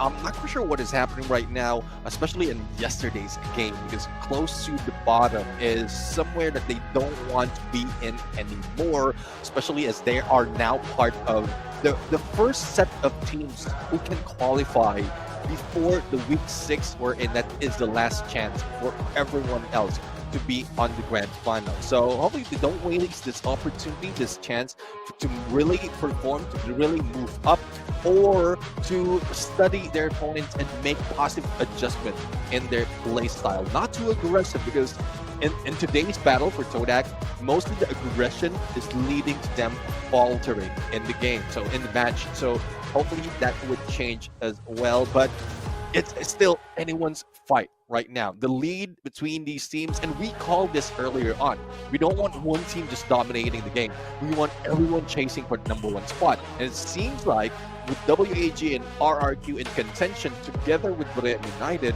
it might show obviously who will be in the lead after 2 maps. Yeah, I mean, I'm actually quite nervous for sure, but this technical issue is giving the teams a little bit of time to find their inner peace, right? Just like how the Onyx players have found, balding their heads and all. They look like the Avatar, all right? So I don't know if they're the Avatars, but that was a massive game. They flew to the top for sure. Right, and they are just 1 point behind Buriram as of this point of time, which is very impressive. They have got more eliminations compared to Buriram, slightly lower on the side of the placement points, which is obviously expected since they didn't do all that too well on the Purgatory and Alpine placements. So I'm actually quite curious to see how far does Onyx take this on this next Solara map as well, because if we want to look at their performance, Onyx does have a Booyah on Solara, but out of 18 teams, they are ranked 17th at the moment, which is insane. Yeah, definitely. I mean, it's more of the inconsistency that is happening for Onyx. They pop off one time and then they falter next. And that was a curse that we keep seeing for Vietnam, as well as some of the teams from Indonesia. They grab that Booyah, and then the following match, they will be the first team to be taken out. And speaking of first team being taken out, they like Onyx Olympus from the previous map, we've seen them get away from that initial engagement, and that started off quite well for them, because once they moved away from that engagement or from a potential third party, then that's when they can find a great path to get decent amount of elimination. That was 18 elimination, as well as the Booyah towards the end. So that's the only thing they need. Get away from hot drops. If there's any place they can drop right now, make sure it's far away from the rest, because first phase is quite easy. Slide rails in Solara makes it easy for you to move as well. Yeah. You gotta love the slide rails. You gotta love the fact that you can actually pull up those glue walls to protect you whilst you're sliding on the slide rails as well. A lot of repositioning capabilities on Solara for sure. But a hot drop is a hot drop. A hot drop is disastrous if luck is not on your side. If you don't have the right gun, the moment you hit the ground running, then you are going to be toast.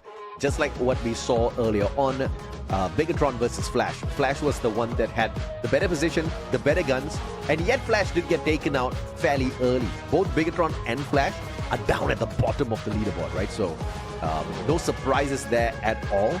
But I really wonder what's it going to take for Flash to show us their performance when we started off this league, because they came out the gates, exploding with points, and then they fizzled right out.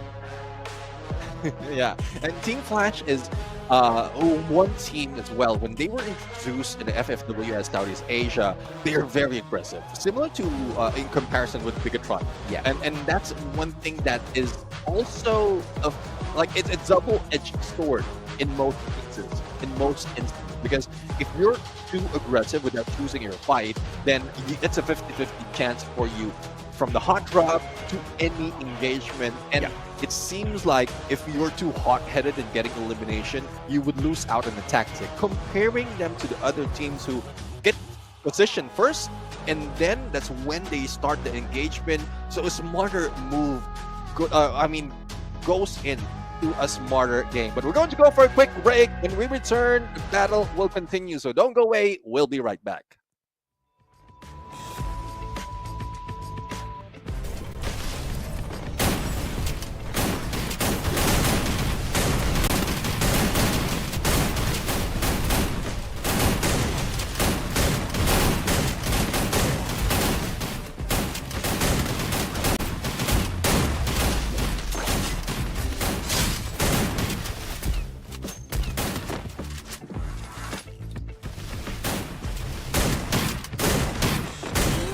ดูเกมมันไม่เป็นเหรอวะคะแนนเท่ากันก็ต้องวัดบูย่าใช่ไหม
Ladies and gentlemen, welcome back to the show. This is the Free Fire World Series Southeast Asia 2025 Fall Battle Royale. We are now in the halfway mark of today's battle. We've witnessed 3 matches already and we've seen dominance from different teams. But right now, who's on number 1? It is RRQ, and let's see if they can continue on. Despite not performing that well in Solara, they might be able to flip the script. And this is what we're talking about. Solara is our next map.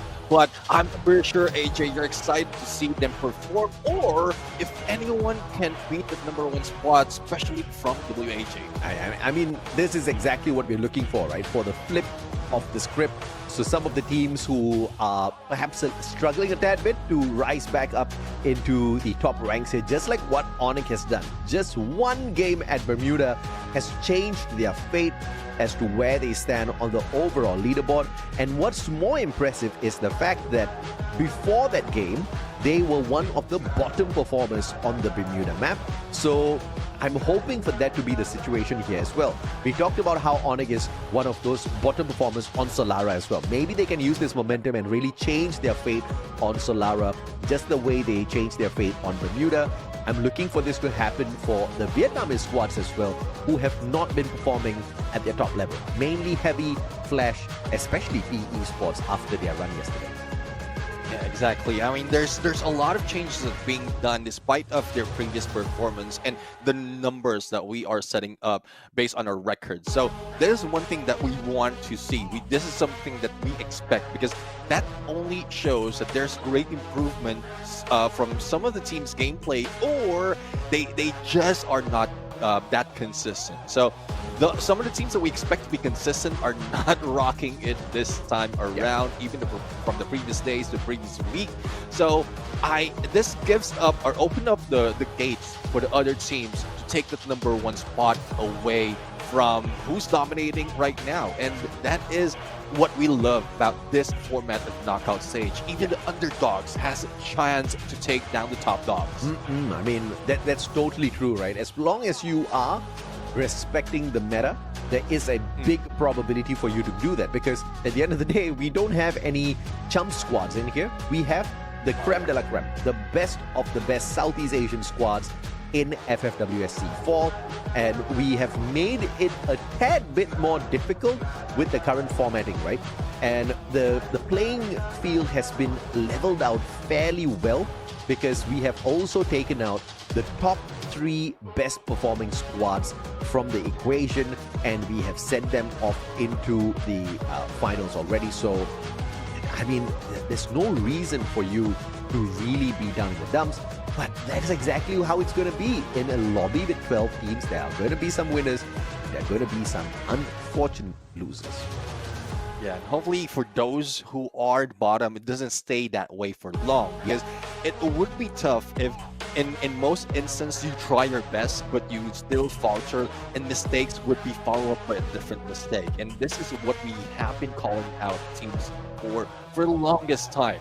I mean, we've seen all those challenges, we've seen all those mistakes, and if I'm seeing quite a few improvements, but it's more of the speed that you can improve yourself. It's more of how quickly can you recover, and within a day or after each match. Because if it takes you a couple of days or an entire week before recover, then it would be tough for you to do so and grab that championship in the grand finals. So, on the flip side, though, for Onyx Olympus from last season, they might not be that consistent in knockout stage. They were the last to qualify to grand finals, but they understand the meta. They understand what needs to be done. They were even the last team to activate the champion rush condition. So it's more of adjusting to the pace of the game, as well as pace yourself against your opponent, so that you can still have better advantage despite of not being the strongest team. Yeah, I mean, there's a possibility of a surprise here. There's also a possibility of the expected happening, which is just continued dominance out of the teams who have already been in top flight performance today. RRQ looks like they want to maintain their consistency. They have gotten into the final circle twice now and have been extremely threatening. Buriram has gotten close to it. WAG has gotten are pretty phenomenal at their engagements, and they're fairly good when it comes to the placement points. So these are definitely threats, right? Some outliers like Onyx might not be as consistent because we don't see them very smoothly sneaking into the final circle time and time again, like what WAG has been doing instead. So I expect to see a little bit of consistency, but of course substitution-wise, Azriel is being subbed in for Koja. This is a big move from Bigatron because clearly something is not working for them. They're currently down at the very bottom with only 5 points collected over 3 games. I mean, imagine, like, it's only 4 points from Purgatory, the first map, and then 1 point in Alpine. And this is a team that we often see aggress earlier on and win this fight. Remember when they were dubbed the Falcon Hunters? Oh, yeah. We are not expecting this kind of record for BTR right now. But another substitution for Team Flash, Wang M would be put in, and ABCD would be benched at the moment. And let's see how this changed for Team Flash as well, because looking at the record, they're also part of the bottom half of our leaderboard. Yeah, I mean, if you look at Team Flash overall, Wang M is one of the top damage dealers as well as the elimination bringers. But the curious decision is subbing him in for ABCD, who is also on par with Wang M. So I'm not too sure of that particular decision, but let's see exactly where they're going with this, right? Because I'll be fairly surprised if this swap gives them a lot more points, because you're taking out one of your better rushers in for a more long-range sniping sort of a setup through placing Wang M in. I would have actually liked to see Wang M and ABCD play alongside Death and Zom, but of course that's not what we are being served right now. Yeah, definitely. And Shin, I think, would be retained for Team Flash at this point. He has shown up, but only recently. So Shin, probably this is a chance to get Shin in the group. They might have identified that if they won't be able to make that #1 spot, at least use everyone within the team and find that groove, so that the following day they will be able to get the #1 spot. So a lot of assumptions that can only be proven by the teams right now, but it's good that they're trying different stuff, because this is their time and not waiting for week #6 to do so.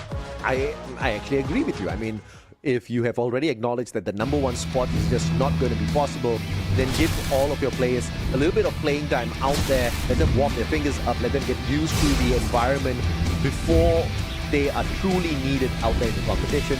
So fingers crossed Shin finds that warm-up very, very worth his time, as well as the investment of risk here coming through from the squad, because the man hasn't really pulled in many points for Team Flash as of now, but then again, he hasn't really played a lot for the squad. So let's see what sort of a difference he'll be able to make here on the main roster for the day. As for the flight path, cuts through deep down the middle of this map, opening up the whole map for all of these squads. So I'm not expecting to see a lot of hot drops this time around. Yeah, mostly the hot drops is happening in Delta Isle or in Windmill. So, and it's a little bit far though, and I don't think everyone would be hanging there, especially if some of the teams are in contention to be a #1. But as we can see, Esports and BTR, well, this is what we talked about. BTR, the double-edged sword still being brought in, but it's a good thing that's only Kyong right now, who really needs a little bit of warm-up in this fight. And let's see if he wins it. No, he loses against LBT and a Trogon, but, well, there's still plenty of time for BTR to go for recovery, and they would be in Archway. Surprisingly, Archway is very near onto the hub as well. So not only will they be meeting with different teams, but specifically, it is BRU who is in the hub right now. A little bit of a slow pace for sure on this Solara map that has got a decent amount of space to work around with. Vertus Pro getting a hit list onto Gade, Onyx being aimed for very early on in the Solara map. And that's not good news, because as it is, they're not really a top performer. In fact, they're one of the bottom performers on Solara. Yeah, let's see though if they will be able to flip the script on that storyline. But for Brim United, well, this is one of the gameplay that we've seen so far, similar to their approach in Alpine, staying into the edge of the map before they go Oh my. in deep. But now, Onyx Olympus Crime right now, going against Videls, and let's see if Videls will be able to survive, not against Crime. He has been chased in there, and no backup coming from Todak. Onyx Olympus, with that momentum coming from that Booyah Riptide Rhythm onto Adam, has still managed to survive. He's being shut down, has managed to step onto the left to be able to get away from harm, but Putra would be on that lead, as well as probably a takedown against this one player. Yeah, good valiant dash by Adam just to keep himself a little safe. Calling in some backup here, and Crime gets the job done with the Bison. Takes out yet another from the side of Toda. And obviously Toda wants more, but having to play the game of recovery now. Evo spotting out Buriram. Ray has the Trogon. Runs straight into Moshi with the Rebel Rush, and Moshi just couldn't get away. Pulls up a glue wall just 1 second too late. Yeah, I mean, that tardiness would be something that changed the storyline for them. Aim God, though, it will be taken down, but Jonah responded by Ray and the Mini Uzi. Get high, trying to go in for recovery as well as pick up, and half HP. Wow. Not even prioritizing on this HP. Managed to go in for a takedown, but Evos is still alive. Quick revive being done by Rasia right now, and it is PE Sports who has been taken out of the game early in this fight. So let's see if they can come back later in Kalahari. Just like the run at EWC, Rasia keeping the squad together, single-handedly reviving all of the players. They'll continue to look for more points. Demon, what a headshot from afar. Abe taken down. Woodpecker deadly for sure. But the jump pad straight into a tree, I don't think that was planned. And Bigatron this time, bumping into a couple of players from the side of Toda. That's surprising. Yeah, well, let's see though. I mean, they have met an almost demise earlier from Kyong. But let's see though if they can increase the number of points that they have right now, especially as they're bottom in this match for today. So WAG though, not really moving that much despite of Heavy putting a little bit of pressure on them. And Tikui up close, he's deadly even in lower range and goes for that valiant dash, making sure that he knocks back the opponent and finish it off with M590. A beautiful, and the valiant dash looking for one more, but Van Vo is there for the backup as well. He finds it this time round, but T Kui, what a fantastic player. Decision making, prioritizing the rush straight in towards the time turner, not allowing them to breathe at all. And just like that, 3 players take it away.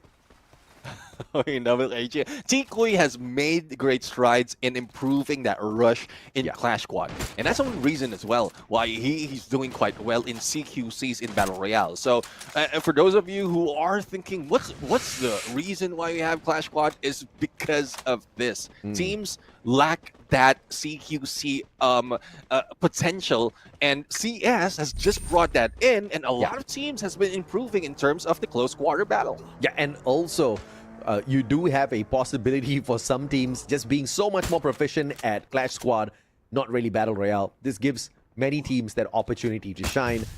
You know, sometimes you just favor one mode more than the other. 18 here with the Trogon though. Great maneuvering coming through with the Tatsuya's Rebel Rush, but could not sneak away. Deanne from the back, bullet straight to him. Knocks him down and out of the equation. But Dude's trying to look for revenge here. But Demon from afar, straight to the head. Woodpecker stood no chance. Instant recovery as Abe buys Dude's back.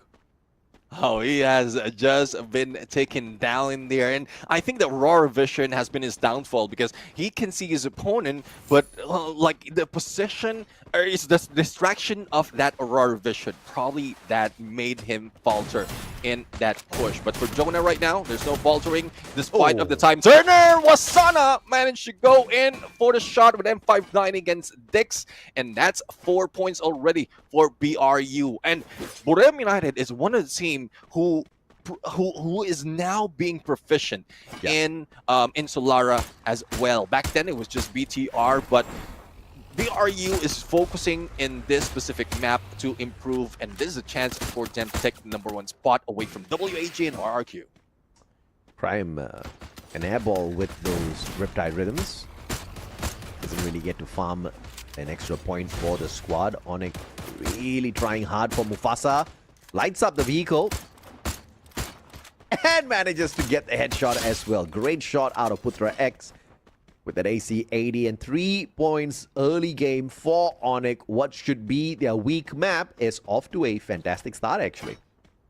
Yeah, I mean, this improvement is something that we can give props to Onyx Olympus. And comparing to the past, wherein most of the time if they get a booyah, or if they get a booyah, they falter from the early part of that game. But let's see though, if the same goes for Heavy. Copy right now receiving that Valiant dash, but it was death from afar that dealt the final nail on his HP. Now, let's see on the other side of the map. The Blues closing in. GOW will be targeted by RRQ at this point, but I don't think they have the numbers to deal with GOW. And we've seen GOW put pressure against RRQ, so they just need to be silent and move away from harm at the moment.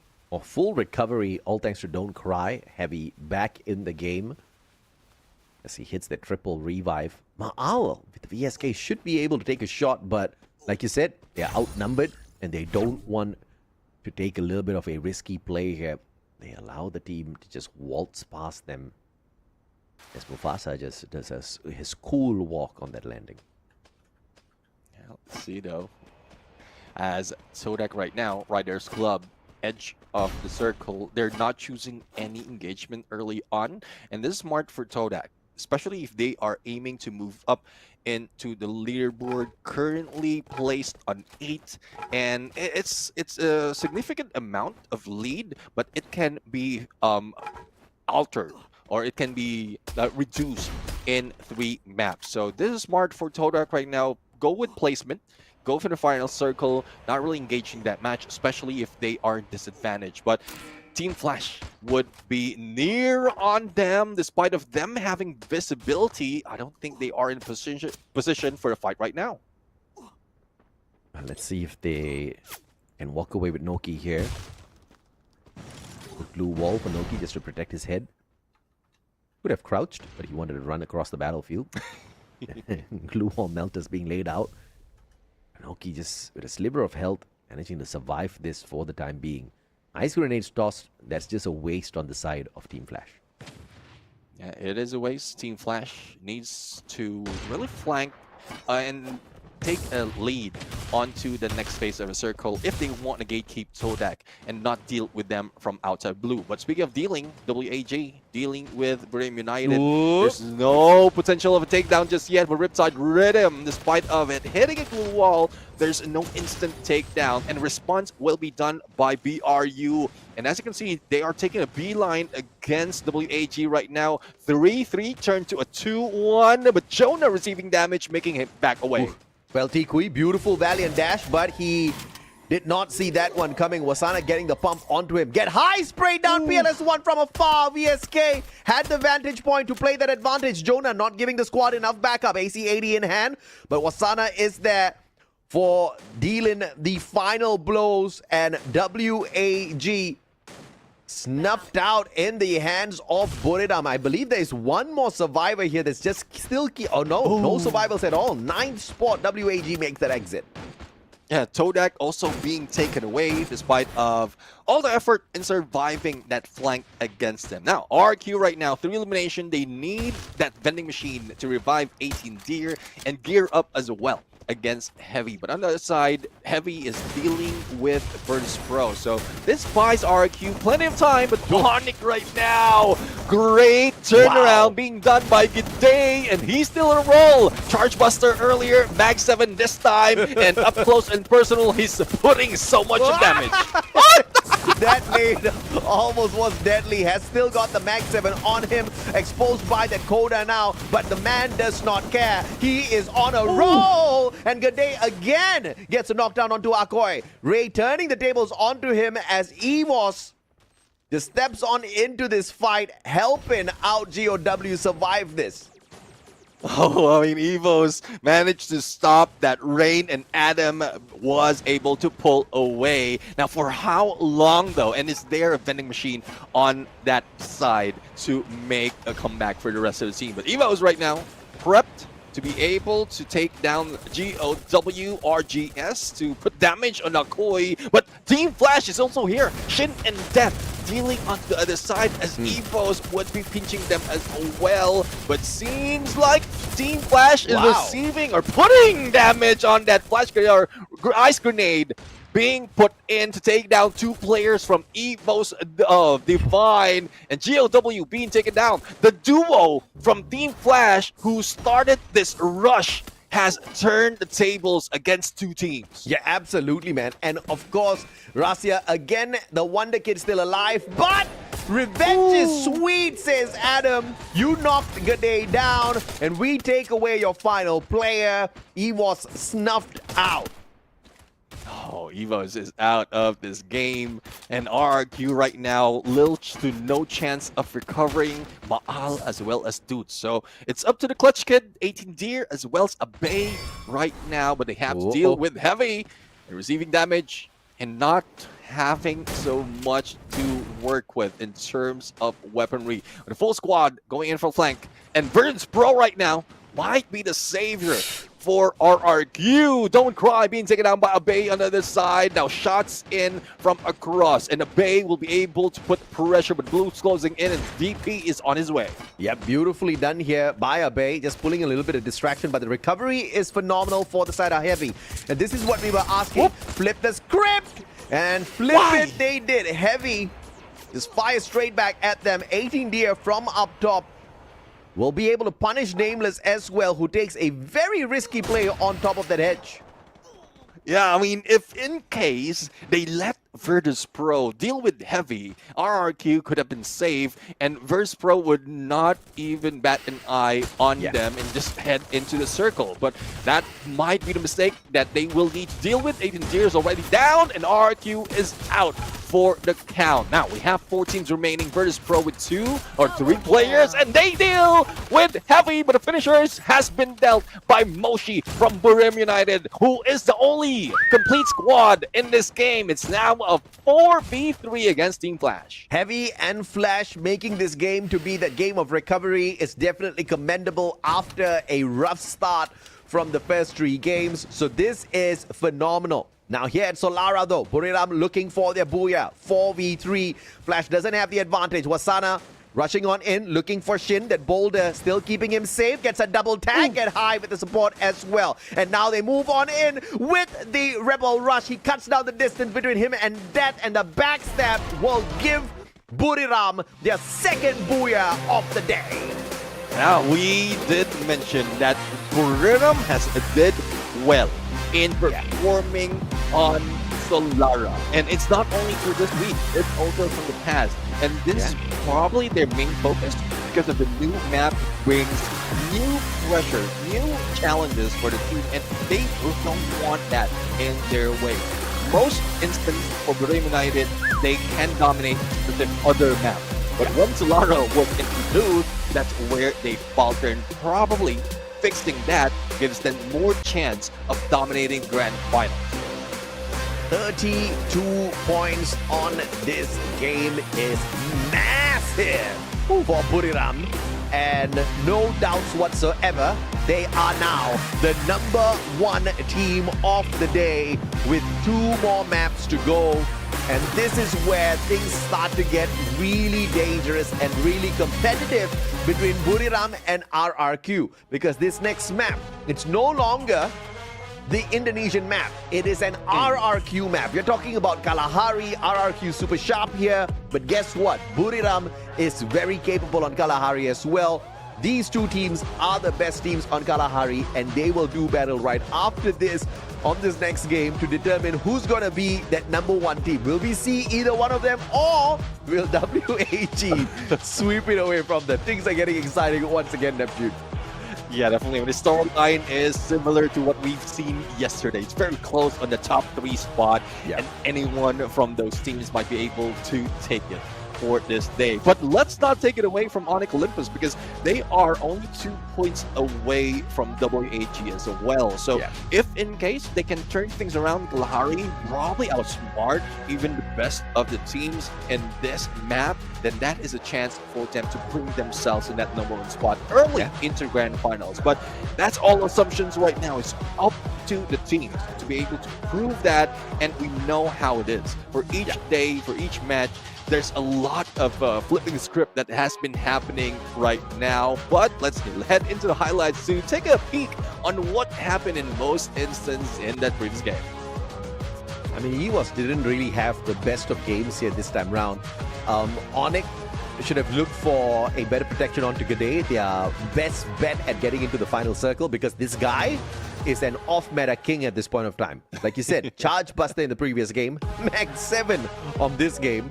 He was just wrecking player after player. And GOW got saved big time by the appearance of EWOS because they just stabbed them in the back and instantly put Onyx on the back foot. Yeah, definitely. I mean, that's one thing that like Onyx needs to be thankful for, but because of that, only Adam remains, and they were taken out as well a little bit early, but not for Brave United.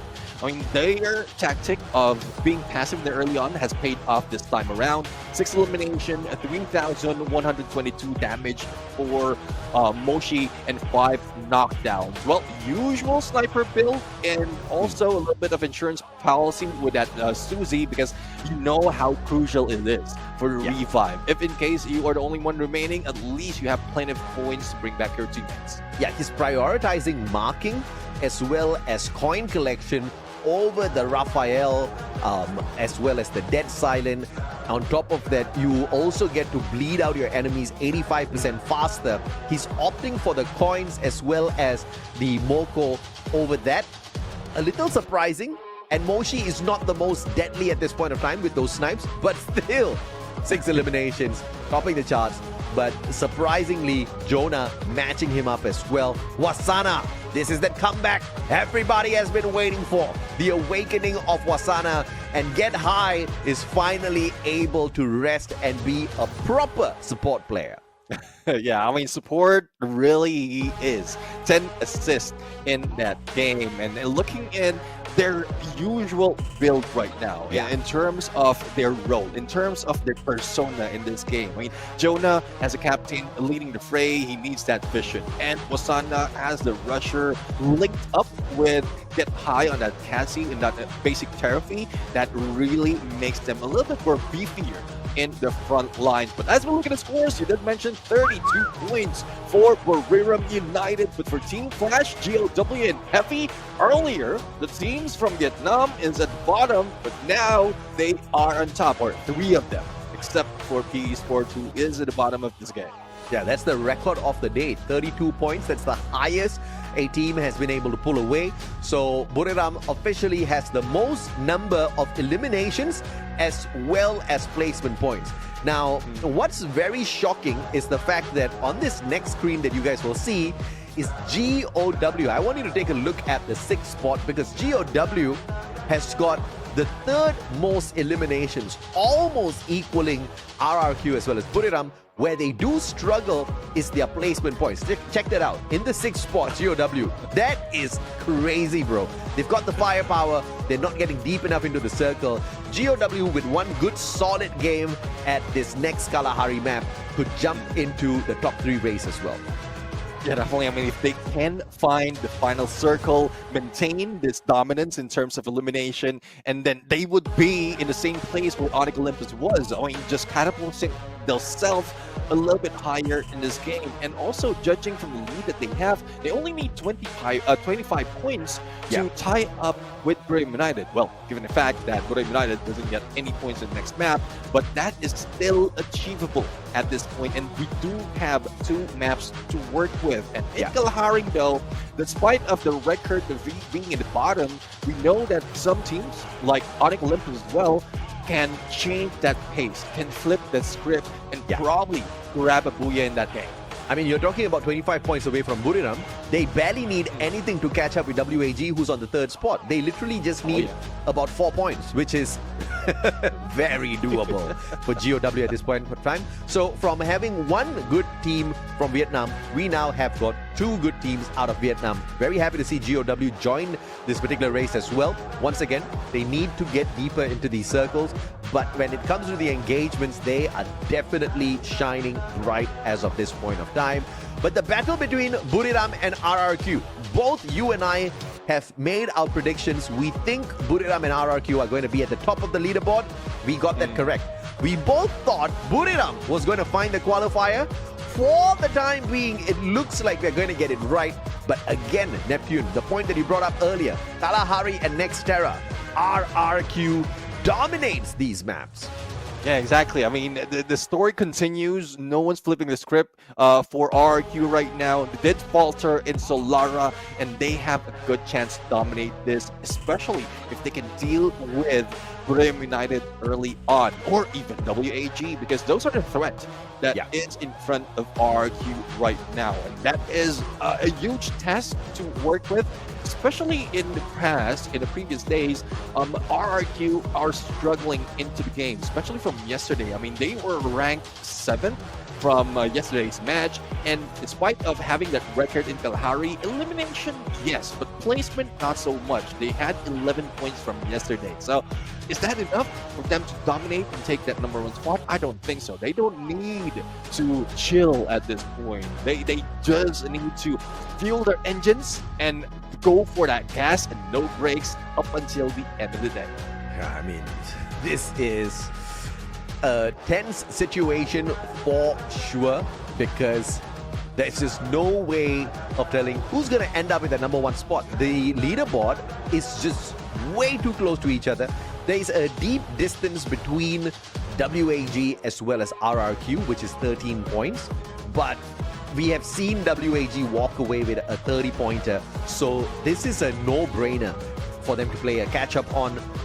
GOW, EVOS, Virtus Pro, Onyx, if they get two very good games in Kalahari and Nextera, they are literally going to be able to play for the #1 spot as well. So we may just be looking at a tiebreaker by the end of this one.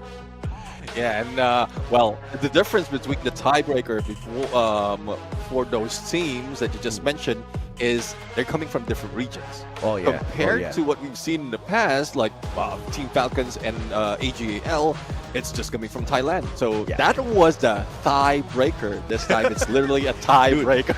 Dude, you shut up, man. You keep stealing the words out of my head. Okay, I was literally going to say the tiebreaker, because we also have 3 Thai teams who have already qualified to the grand finals, and the Thais are looking to make a good run by pushing all 5 teams back to back into the grand finals. And this could literally be the tiebreaker to stop that run of the Thais by the end of the day. Obviously, RRQ, WAG, Onyx, Virtus Pro, GOW, all gunning to do exactly that.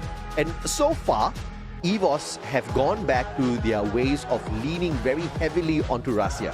Just like the EWC games, we saw if it wasn't for Russia, they would have been eliminated early in many games. He was always the final survivor. He was always buying back his brothers, and it seems to be repeating today as well. The only difference is after those revivals are brought in, they're still not getting to the final circle. I don't see the hunger in EVOS as of this point of time.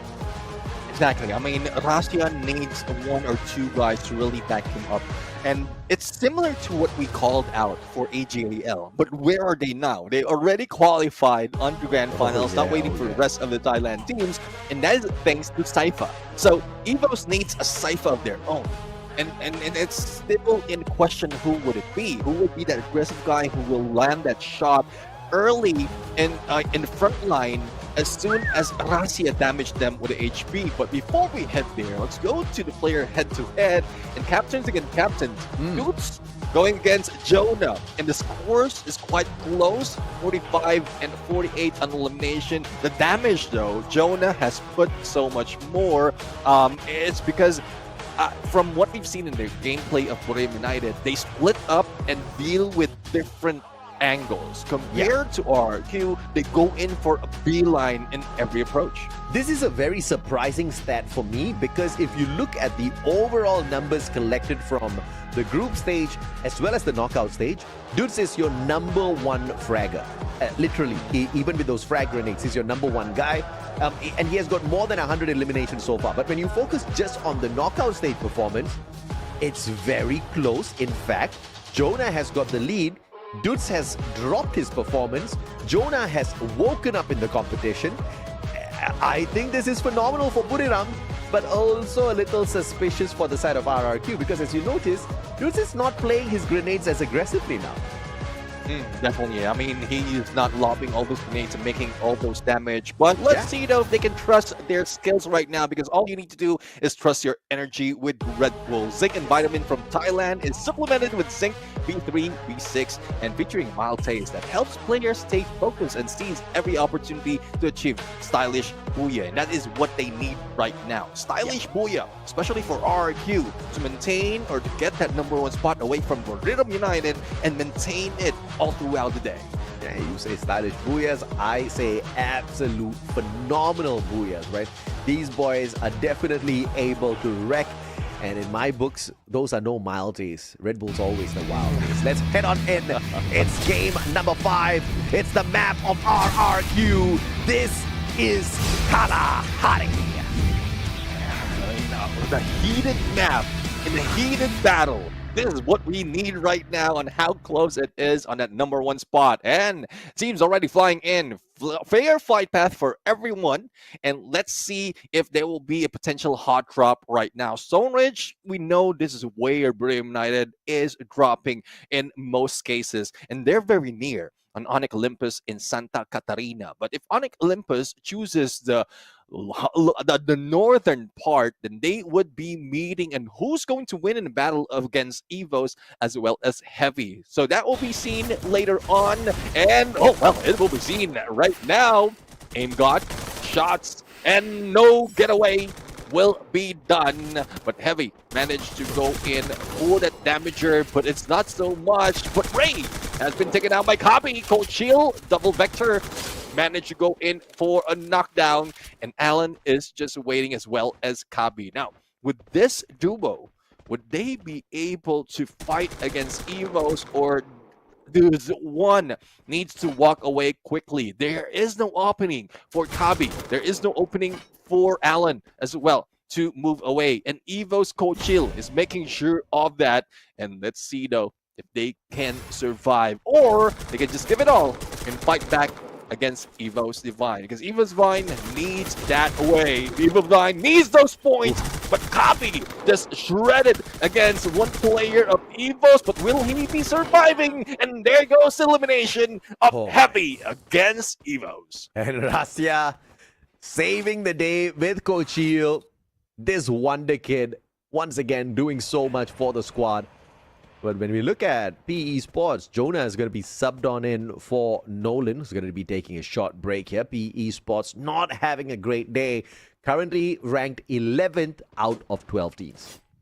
Yeah, I mean, not so much of elimination, even not so much in placement for PE Sports. But it's even worse for BTR right now. So not quite sure what would be the plan for BTR, because in most engagement they are failing. And imagine 3 maps are averaging 2 points per map because they only grab 6 elimination, and that is something that needs a lot of work.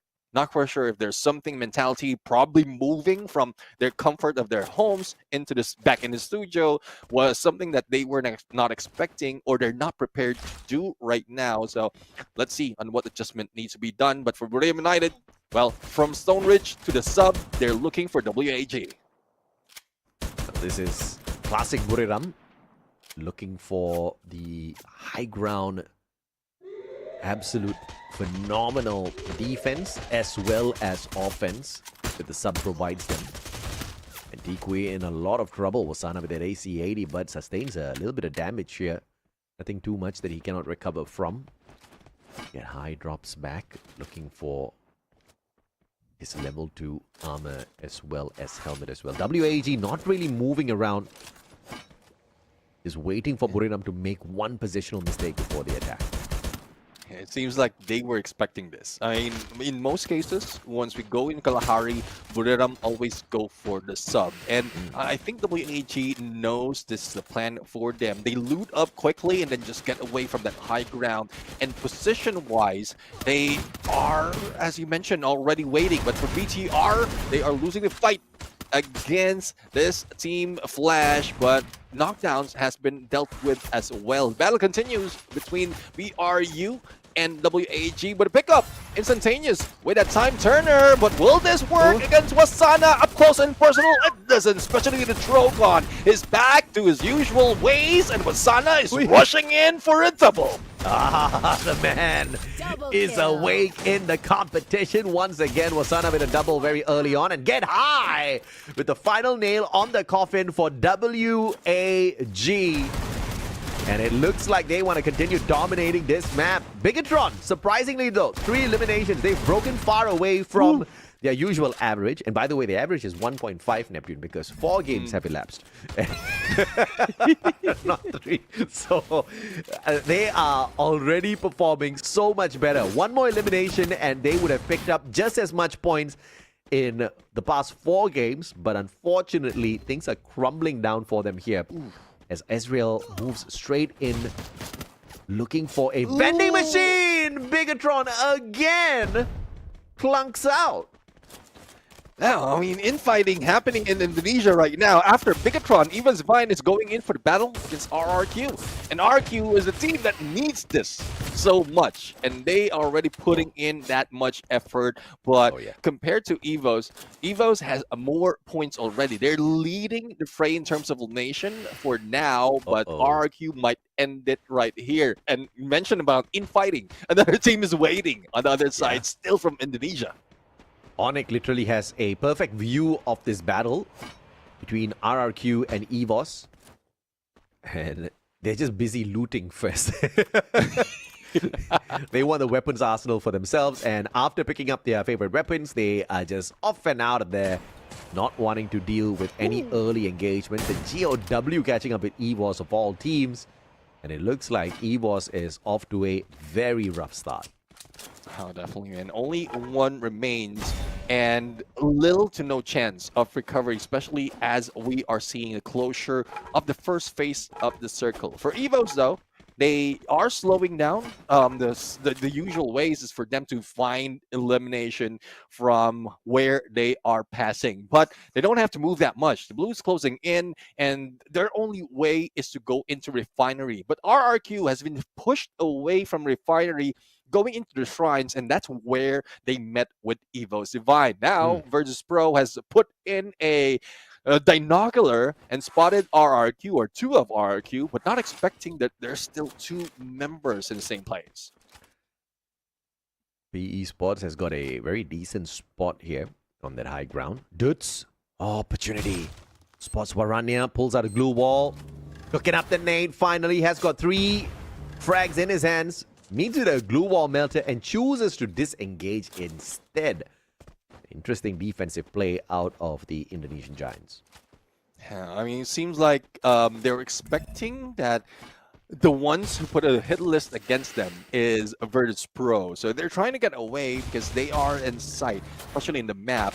But I guess the position, the split that they're working right now is just to get a better advantage or vantage point. But the knockdown or elimination has been done onto 18 Deer. He will be revived, but it would not be wise to drop the safe spot. Probably closer next phase of the circle, though. Okay, yeah, so he's dropping straight back in there, man. Hard-headed guy. Yeah, they want to fight. He's got a P90, not a bad SMG. You just need to make sure your opponents don't have much of an armor on them. And Nameless gets the flank, Parafal to the back of Ma'al. No Riptide Rhythm now for RRQ.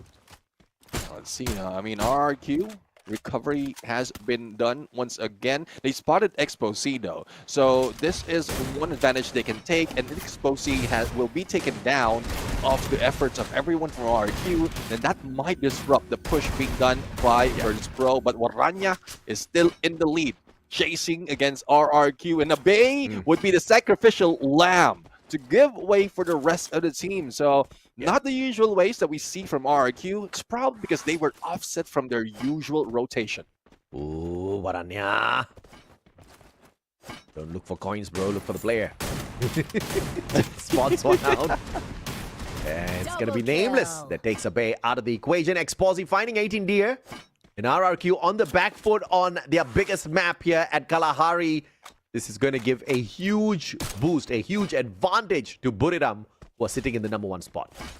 Oh, definitely. I mean, number one, no contention. RRQ is almost out, and there's huge potential that they can get a lot more of points. But Verse Pro as well is currently in 3rd place. So if they eliminate RRQ, they might be taking over that spot. But when it comes to the lead, though, it's still far, because we did mention that WAG earlier, before they were eliminated, has that 3rd spot as well. So this has turned the tables in a lot of teams already, coming from the previous round, and Verse Pro is showing their usual aggressive ways. So let's see if this pays off and also brings them to the final circle, and probably a different team might be grabbing that booyah. And now 4 teams eliminated already. We're left with 8, which is a fairly quick game here at Kalahari. Toda is still alive and kicking. Virtus Pro on that recovery mode today, doing fairly well. I will not be surprised if we see Virtus Pro qualify in week 5. The circle, as random as ever, now moves towards the left. All the players need to rehash the way they read the circle, or is there no reading the circle in the current update? Yeah, I mean, it's tough to read it right now, especially with the change of the logic on how it's coming up. Back then, it's somewhat like attainable to read the circle, but now the huge shift and how small it is once it shifts makes all the other flanks and tactics being thrown off. But let's see though, Versus Pro, from the 3rd phase to the 4th, this definitely would hurt. You would see that damage on their HP, and they need to move quick, similar to what we were seeing from Todak. It's a good thing they were safe from the shots coming from Buriram United, but GOW will be challenged. Akoi, the first one to go down. Straight down. Again, just barricading himself in here with all those glue walls. Ice Grenade just gonna continuously tease them. Although no straight line of sight for the side of Toda. Double Riptide Rhythm, one from RRQ, another one from EVOS. And Russia will find the first victim. Toda, on the other hand, gets rid of GOW. A surprising turn of events for the Malaysian squad. Yeah, definitely. GOW, we just gave props to them for number of elimination that they have brought in. And well, we know this part of that the phase of the game is where they often falter. So this time around, they didn't put it so much in terms of elimination, and they fell from grace in the hands of Todak. But for EVOS, after all the challenges earlier, now they are getting their groove, a chance to take out RRQ if they see this final player, and they can proceed into their next battle, which is Buriram United, who's just waiting in the bay, is just hanging back. No one to see him at this point, and there's another one coming in under the side. Ooh, 18 deer, he wants the vending machine. He's got no health, and Ray prevents him. The final player surviving on the side of RRQ is nowhere close to a vending machine. And in order to get to one right here, right now, before the circle forces him in, he has to go through EVOS and Buriram. Barabe snuffed out by a diamond in the rough. Well, there you have it. I mean, staying prone for that long, yes, it keeps you safe from Evo's Divine, but the flank was just pristine from Virtus Pro because they are hearing all those engagement and they want those elimination. But Rasia dealt one against Waranya, and here comes Aim God jumping in like a Superman, and he goes for a shot against a Nameless, but will they be able to win this fight as a 1v1 against Coach Hill? And Expo C has been taken down, but the final shot has been dealt and Versus Pro won it. Unbelievable play and a huge save from Exposi. Virtus Pro again, man. I will not be shocked if Thailand sends their teams back to back into the grand finals. Virtus Pro waking up in the competition and out of nowhere snuffing out one of the biggest contenders for the rise to the top, EVOS themselves. What a play from Exposi. Oh, definitely. I mean, great play from Exposi as well as the rest of Virtus Pro because they are leading in terms of elimination in this map and they're very safe in position, similar to Borem United. But in a few seconds, we will see though if they will be the ones taking the next phase or will they need to run towards the rest of the team. Todak would be in there and they might be the target of everyone surrounding them. So I'm giving all hopes to Todak right now. Okay, now Buriram could just be the death dealers to Virtus Pro. They've got good line of sight here. They just need a double Riptide Rhythm from Moshi. Wasana interferes, knocking down Exposi, the most dangerous player in that equation. Varane taken out, get high, very smart play coming through with the ice grenade. But Diamond, one of the best rushes in the world, still alive and kicking, and he's got the M590 in hand. Virtus Pro is still a big danger for Buriram.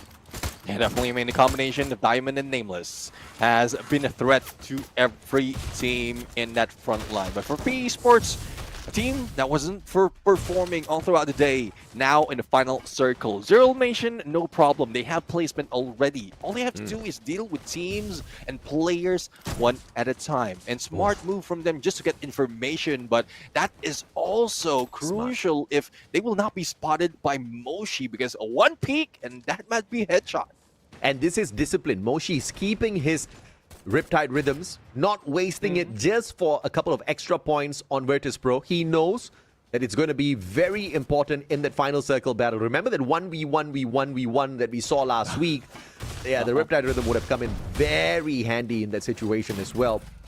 And obviously this man learning from that, making sure nothing goes to waste this time round. 5 more teams left in here, 18 players, a lot of points to pick up for Buriram, and the next circle will move towards them.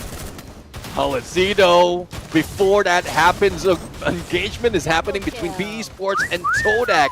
And smart move from PE Sports right now to barricade themselves with glue walls because that Coda, the Aurora Vision, like put them in one position. And if they didn't, one nade or multiple nades in a small area can take them out easily. And even that Valiant Dash didn't do so much of damage against them. So let's see if PE Sports can do and the smart other teams because Fai is just hanging back. No, he still managed to survive, but not for long. Jonah takes shots on him, and we are down to 4. Yeah, Onyx kind of interfering as well, sneaking away 2 points off of those players. Now, PE Sports, obviously in a lot of trouble, still hanging on with the thread here, Laho and Nero. Looking for the backstab onto anybody. Virtus Pro, Onyx circling around. Buriram with the highest ground advantage here. So vantage point to the side of Buriram, and the circle continuously moves towards them. PE Sports with a sneaky toss off the glue wall melter towards that top of that platform, which is going to force Buriram players back. Let's see. I mean, they are forced back, and the shift of the circle is also favoring Borem United, so they don't have to move away that quickly. Monster Truck, a little bit of insurance, just in case they want to drop in, and the battle is happening between PE Sports and Onyx Olympus. But Adam right now, with that cord, putting so much pressure and taking out the glue wall, would push PE Sports in the open, giving that chance for BRU to take elimination. Now, the next target would be for BRU to deal with Onyx Olympus because they are in that vicinity as well as in their vantage point, and Virtus Pro right now just sneakily moving below them. I mean, PE Sports, unfortunate run today, but you know what the great legends say, Kabi Kushi, Kabi Gum. Unfortunately today, it's day of sadness. Yesterday they did really well. Today is just an unfortunate day for PE Sports. But now Buriram holding on to that high ground advantage, looking for a play on the side of Onyx. And these guys are just refusing to show up. I thought that was a frag grenade. G'day got really, well, I wouldn't say lucky there because he did manage to just sidestep that one. but it's just a glue wall melter that takes away his defenses. And now the blue pressuring them. Great Riptide Rhythm, and that's exactly what Moshi was keeping that Riptide Rhythm for, and only popping out one. Once again showing the discipline out of this Supreme Sniper. Yeah, definitely. I mean, later on, if needs to, he still have a Riptide Rhythm. But Moshi managed to take down Adam already. G'day, the only one remaining. But with the shots being done by Virtus Pro, that would put them in the vision of Brim United. And that is a coordinated jump. Just to make sure that they will not be spotted and shot down. And Moshi a little bit too late, but still in the fight. Brim United dealing with this and grabbing another Booyah, their third Booyah, and still maintaining #1 spot. Buriram United Esports, Namdo Surahoga, baby! They are back to rock it. And they want that #1 spot to themselves. They want that early qualifier. They want the 2-week break. They do not want to play on week 5 and 6. They want to watch from the sidelines. And they were rocking it in the final lobby. And obviously Wasana back to his prime way of finding points for the squad. Absolutely crushing the competition today. Buriram United Esports currently sitting on 98 points. They are about to break the record of records if they continue on with another solid game. Can Buriram walk away with 4 Booyahs? Can they break the 117 points collected by AGL? Can Thailand have 4 teams qualify to the finals early from 4 knockout days? That's insane, bro. Exactly. I mean, being there first is what Thailand has been known for. And Brim United, despite of slowing down the early parts, they are still in that contention. They are still in their prime. So everyone who has been doubting them, even that includes me, well, I guess this is for us. This is them putting it on our faces that, why are you questioning our move? Because they can definitely bring themselves to the #1 spot. Nah, you never doubt. You only love Buriram. They are the best for a good reason. But I'm surprised that this game was not RRQ's game, because it is an RRQ map. And RRQ had the opportunity to not just solidify, but to absolutely lock in that #1 spot and the early qualifier to the grand finals through the 2 maps, which is 100% on their side, right? Kalahari and Nextera. But they dropped the ball big time on Kalahari, and Buriram said, oh, thanks for the ball, bro. And they took the ball all the way to the end of the field. He's got a big one. And now we move on into Nextera. And this is one more map where RRQ is the top dog. Unfortunately, Buriram is not the best team here on this map. In fact, if I'm not mistaken, Buriram does fairly badly on Nextera. They do have 1 Booyah to their name on Nextera, but they're nowhere close to the top 10 teams. Yeah, they are currently the 11th team in Nextera. Okay, maybe close to the top 10. So at least they're close to the top 10. But with this though, with the lead that they have, if they can just go back to the passive, find that final circle, just go with full placement, I would say, then that could put them and maintain their spot on at #1. Because RRQ, and we've seen RRQ, the moment that they falter in their best map, we can see a little bit of detriment to their morale. But for Wasana, is back in his old ways, being the MVP in this game. Not so much of elimination though compared to what we expect, but damage as well as knockdown is on him. And I love that the team has just survived with a full squad. Even that coordinated jump. And the ideation there is they know the numbers of players who might be targeting them. They just don't want to give that one up. One might be knocked out because they jump at the same time, but they have 2 more to go in for the rush. Yeah, I mean, first of all, Wasana rocking the off meta, but that at the same time, we got to give credit to the devs who have balanced out the current playing field of Free Fire very, very well. Even the Trogon is still very much viable. And earlier on, Gade showed us that the Max 7 is still very much still viable as well. But this time, Wasana just waking up in the competition, has the Trogon, rocking it very well. The only player on this squad to run the Joseph. And basically, up against Wasana, if you use the A124, instead of debuffing him, you give him a boost in speed.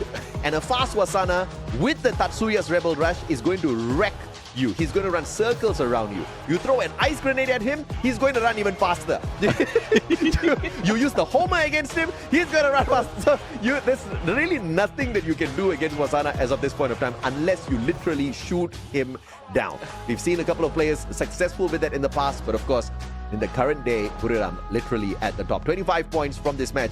And Virtus Pro with this recovery play. What are we even doing here? Well, it's a good thing that they are finding their ways. But to be frank right now, for each match they are putting in more than 10 points. So that's props for Virtus Pro. It's like the question remains: what has happened for the past days? Is it something that really threw off? What's happening with the Thailand teams like Virtus Pro? Because we know that they have tenacity. We know that they have that chance. Or probably I don't know, this is just an assumption right now. They don't want to put in so much of effort because Indonesia is not putting that much of effort as well, or the Indonesians not putting that much of effort because they were not playing in the studio. Yeah, man. I mean, first of all, let's acknowledge one thing before we talk about the points, because obviously Buriram's at the top. Yes, RRQ can still rip this away because the next map is an RRQ map and Buriram is bad at Nextera, okay? But they can once again flip the script on Nextera as well, no doubt whatsoever. But one of the weakest points on literally holding the top platform on Kalahari and then jumping down in the final moments is, we've seen this time and time again, players literally get shot out of the air. Buriram just did magic up there. All 4 players, they used their grappling hooks at the same time. That was so cinematic, bro. And when they did that, obviously the marksmen, the snipers on the side of the team at the bottom just could not find those accurate shots onto them at all. That was a true shocker for sure. I mean, it was really surprising. Virtus Pro, I think that one caught them off guard. And that maneuver led to all 4 players on the side of Buriram surviving the drop, which is crazy. Usually, from a situation like that, you would at least see 2 players getting taken out of the equation, and Buriram would have had a decently fair fight up against Virtus Pro. But with that cinematic drop, like some sort of Avengers kind of a situation in the final fight, dude, they rocked Virtus Pro's world, not in a good way. Yeah, I mean, if we can zoom in, we might see the hero landing coming from Buriram United. No, in Free Fire, that literally you do get the heroes landing. Right. So if we zoom in, we can see the heroes landing, and then they just say assemble, and they did assemble against Virtus Pro at that point. But that was smart as well, because they know for a fact while they were dealing with Onyx Olympic, they know that they are players below them, and putting themselves in that shoes, because okay, if we were there at the bottom, the only thing that we need to do is wait for them to jump out. And Virtus Pro, and they don't know that there's only 2 players out there on Virtus Pro. So it was just, it's not a quick decision. I'm pretty sure with the time that they have on the platform, they were talking on how to get away. Whether they use, like go 1 by 1, or try to peek and probably take them out, and then that's when they jump. So there's a lot of options, and they had plenty of time because there's not so much of contention. Especially they took out most of players from Onyx, from that engagement on the container. So it's just that it's an orthodox game, and it reminds me of the cinematic, you know, in movies where you pull out in sports, you pull out unorthodox gameplay to get that lead against your opponent if you're the hero. And you know, from many weeks of asking for Wasana to wake up, finally this Machan wakes up. 15 eliminations out of 48 collected by the squad so far. Not too shabby at all.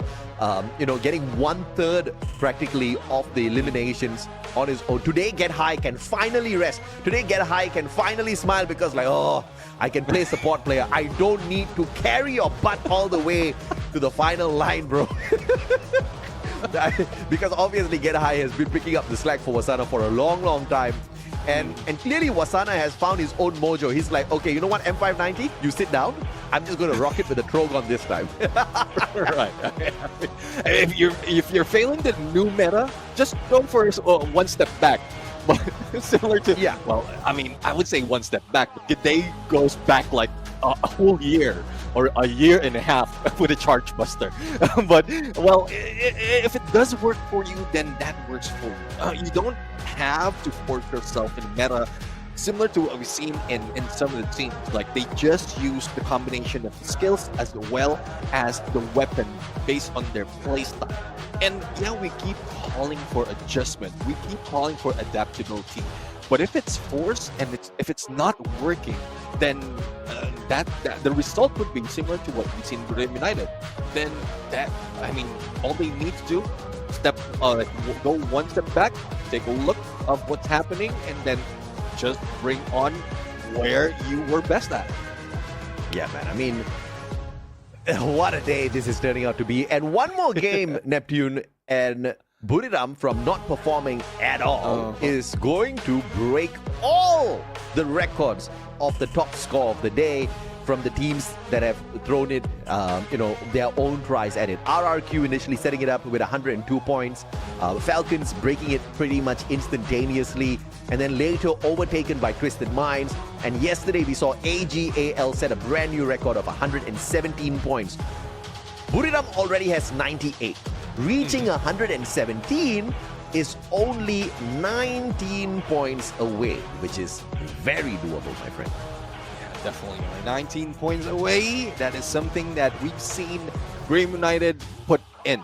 Like 20 if they grab Booyah as well, and if they will not be taken out early. But the threat would be RRQ or Virtus Pro. We've seen the rise of Virtus Pro right now. And this is something that I want to see more often than not. Virtus Pro being aggressive, but they know that that's also a double-edged sword. So right now, they're just trying to find the final circle. They're equalizing their numbers with RRQ. And if there's a chance that Virtus Pro will really need to put that pedal to the metal, this is the time to do it. They might be able to overtake VRU and probably take that spot, but still another Thailand team has the potential to go into the grand final spot. 3 Booyahs out of 5 games played. I think Buriram is on a roll. RRQ now needs 28 points more than Buriram to qualify for the grand finals. Virtus Pro, who has made a comeback out of nowhere, needs 30 points more than Buriram to qualify into the grand finals. So let's put it this way. Even if something crazy happens to Buriram and they don't qualify, Virtus Pro can still carry their Thai flag into the grand finals and make it 4 out of 5 Thai teams who have used 4 qualifier days to get an early access into the grand finals, which still ranks Thailand as the deadliest nation in Southeast Asia. Exactly. I mean, that has been a threat to all regions out there. We've seen from the previous season that it was broken in terms of being the champion, but in terms of how deadly that record remains. I mean, the number of points, the number of elimination, placement as well, they still have it. It's just a champion rush condition that was denied away from them. So going to the grand finals, that is one thing that they can do. But on to the grand finals, they need to be a little bit more smarter and look into the future, because the future is here. Nextera would be our next map, and this is the last game for today. Oof, let's take a look and see how the drops are at this Nextera map. Once again, the teams to look out for on Nextera would be RRQP, Esports, and WAG. Buriram is not a top performer here. Out of 18 teams, they are ranked 11th on their performance at Nextera. So getting a booyah here, I wouldn't call it a miracle, but it'll definitely be a huge step up from how they've been performing on Next Era so far. Yeah, definitely, man. Game changer for the team overall. For Evas now, I mean, we've seen a drop in their performance, especially for Bigatron as well. I mean, they are still at the bottom, not surviving this fight, despite of Royale being part of this new mix or being subbed in. They are still losing a few of those engagements, but, well, this might be the turnaround they are looking for. The Whale, though, knocked down with AWG. On the hands of BTR might be the game changer for them against Heavy. But Joel still down. Dix still down. Young up close and personal. Blue Wall save him a little bit, but there's no backup to take down Alan. And Azrael doesn't have an angle, but up close and personal. Another AUG. And they managed to go for a takedown, not finding that final player, no problem. As long as the rest of the teammates will be up and ready, then they're still all good. Yeah, Mag 7 for the save again, an off-meta gun. This game has been patched to such a well-balanced playing field that almost any of these early gun plays could make a play, right? In the past, it just used to be if you get the Mag 10 early game, you're getting a knock, but not anymore, and I love to see that. Yeah, definitely. And look at the sidebar, AJ. I mean, a lot of players being taken down early into the game. Only 2 minutes and a lot of knockdowns, a lot of elimination already. And that would cost the teams to revive their teammates quite quickly. So despite of them heading into those queens, they will be losing out so much. And a three-way engagement between a few players from Virtus Pro as well as Noki from Todak and WAG. Well, they are looking for payback because they have been pushed down from the top of the leaderboard into the middle. Oh, Virtus Pro, very aggressive early game. But WAG is going to make Nameless pay here. Oh, solid glue wall pulled up by Nameless. And a little bit of distraction from the back as well. Onyx putting pressure onto WAG. One more knockdown to the ground. Toda. Will PLS1 be able to find the connection? X-Ball. Up close and personal. Riptide Rhythm breaking down the defenses of the Toda player. But X-Ball can't seem to find the connection. Noki with the M590. Oh, no. Pressure is there. Bait and switch. PLS1 going in for the flank. And X-Ball fighting Noki as Noki fights X-Ball. Both players knocking each other down. Difference is WAG has backup for the pickup. Yeah, well, pickup has been done, but T-Koi has been knocked down as well for GLW. A good thing that Akoy is back in play. Otherwise, that's it. That might be it for them. Now, for PLS1 jumping into the open. No cover at all. And WAG out in 12. And that is Heavy dealing the final blow. Now, let's see if they'll be able to put more shots against Onyx Olympus, who's jumping in their way. Yeah, that was a desperate attempt. I think unnecessary from WAG. Looking for the vending machine. But such an open play. An advantage taken by Team Heavy. 2 eliminations on their side, but now Mufasa on the ground. Megatron pulling in a little bit of a skirmish up against them, but not mainly against Heavy. They were going for Onyx. Heavy interfering in the situation. Joel's going to be very deadly. He's right up on top. Kabi can take him out of the equation, but instead of going for the headshot, carelessly takes a shot up against his body. Kabi is not my flavor at this point of time.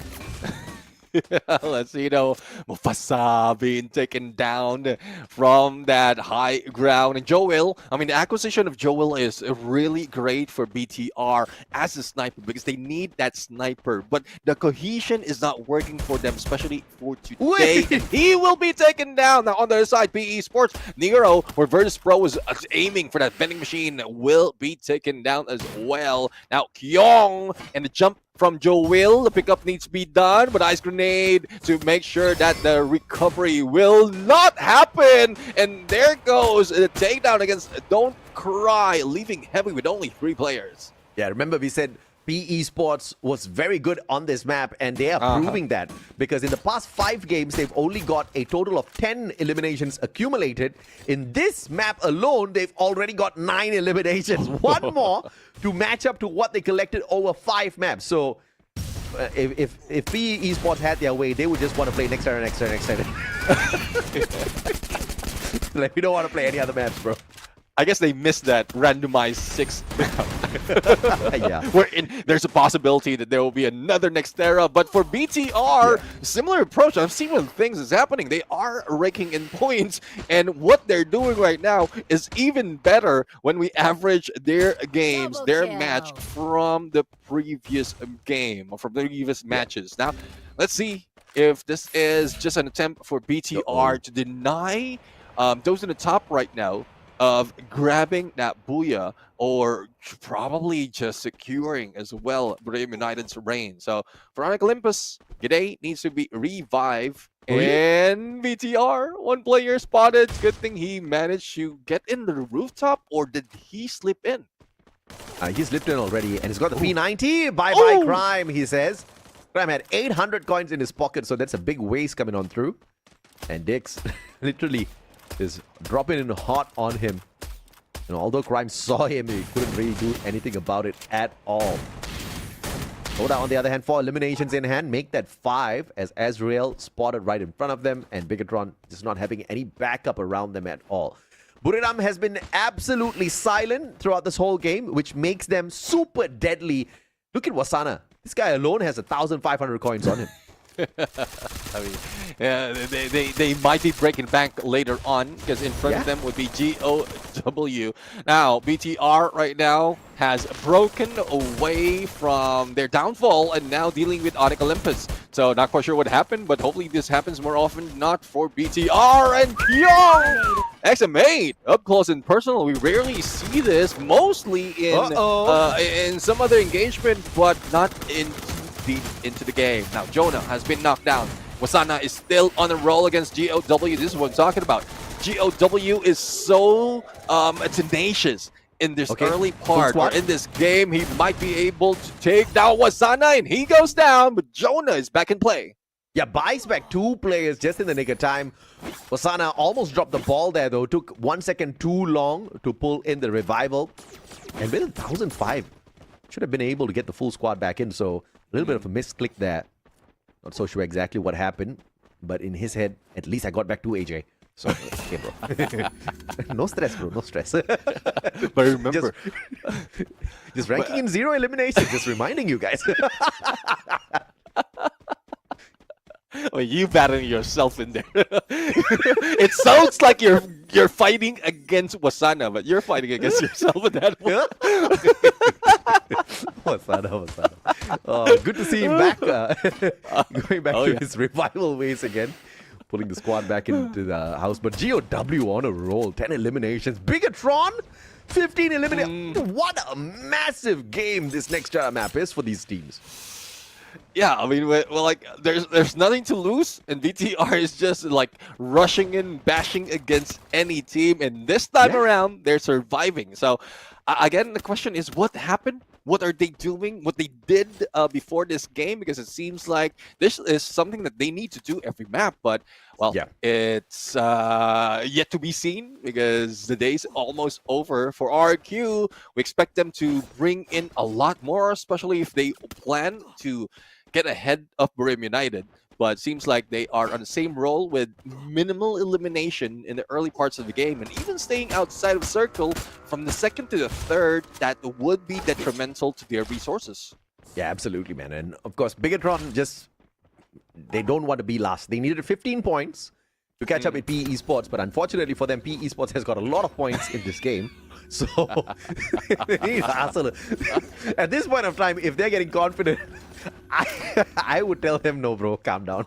Get to the final circle first, because times are tough, man. So Bigatron at the moment is the best performing team on this map, but PE Esports has collected 10. So they need another 10 eliminations to catch up with PE Esports through those points. So that's just rough, man.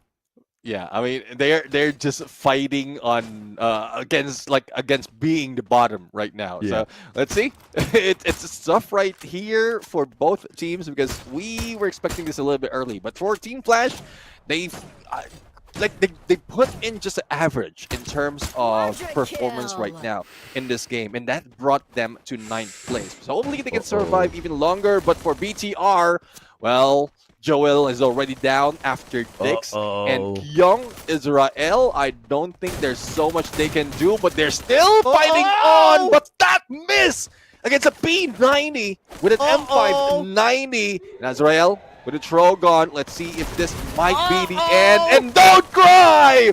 Finish the reign of BTR. And it seems like BTR will take the reign at the bottom. Yeah, they'll sit at the bottom, man. What a massive game. But they will still remain at the bottom because the team that they could have almost overtaken literally killed them. So GG. Heavy has played the best match, although they don't walk away with the booyah. It's not going to matter to them because they successfully prevented Bigatron from pushing them to the very bottom of the leaderboard for today's performance. I mean, GG.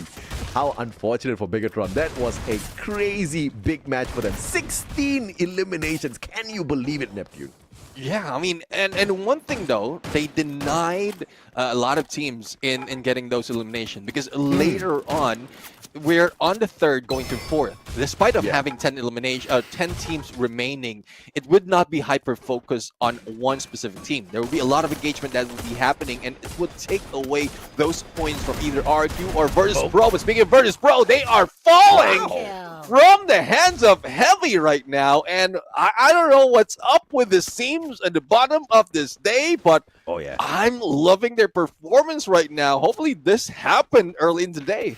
You know what happens when Mustachio and Neptune ask for something. We ask and we get. And that's about it, man. We wanted the teams at the bottom to flip the script. Bigatron came out big time. Esports putting it up big time. Heavy putting it up big time. That's what we're talking about, man. I mean, let's go. Yeah, let's go. And if this continues, Brahim United will probably maintain that #1 spot. But speaking of Brahim United, Heavy is dropping in close to BRU. So if Heavy can take BRU down, especially they only have 2 players remaining, then this would be a great performance that they can replicate all throughout if they can. But again, there's a lot of promise, a lot of engagement happening, and a lot of potential takedown right now. And RQ says, who's going to take down Brahim United or Heavy? It would be us. And it is being evident right now. Yeah, RRQ is just shooting at anything that moves, but unfortunately not finding any knocks at all. But did enough to minus off quite a bit of HP off of Esports, who are on a roll right now, 12 eliminations strong. But now they're gunning down for their brothers Heavy. A civil war for Vietnam could just break out, and it's not going to look pretty. I see though, Esports.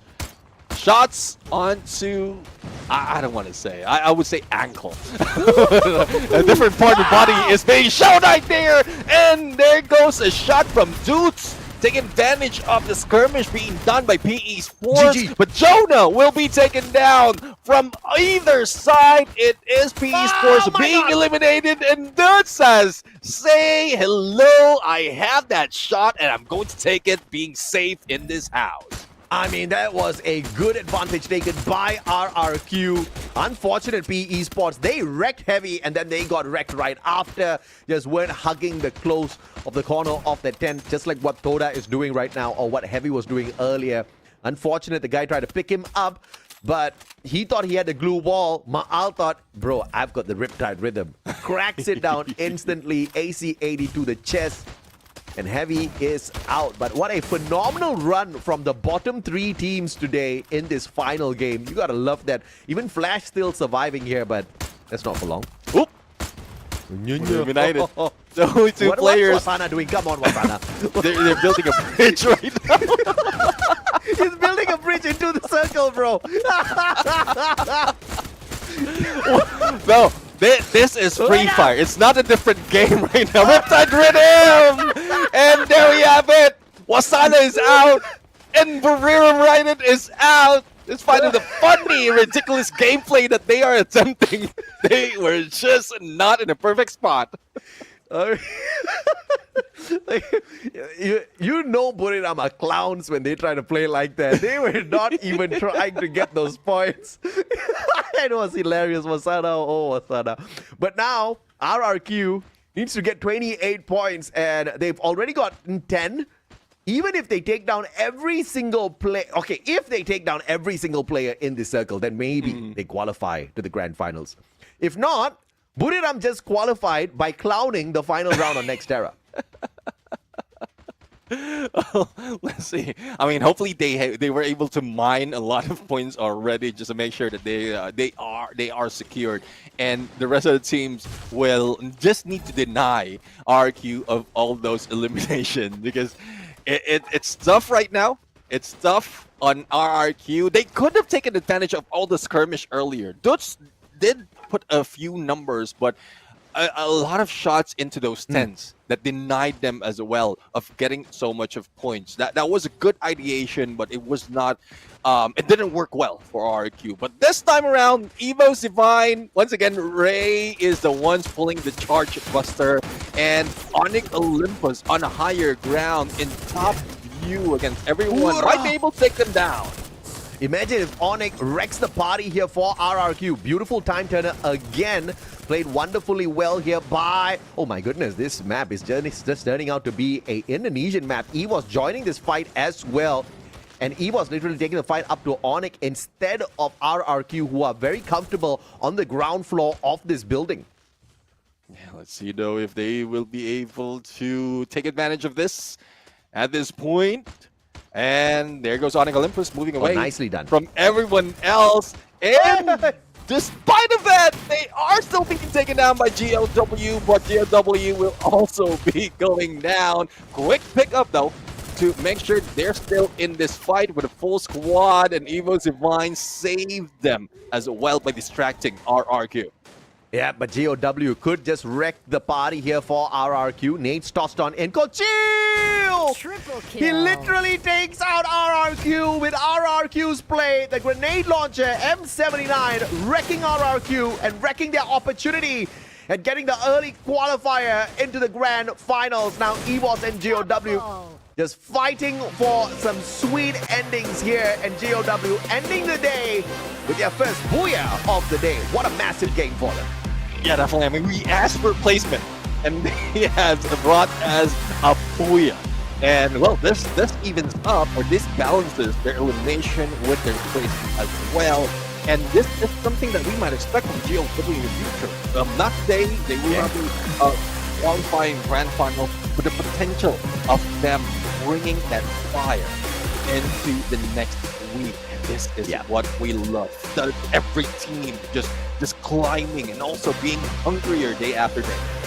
You know, Neptune, it's very rare that both the casters have got the exact same prediction for the day. And it's even more rare that both the casters get their #1 prediction on point on the very same day.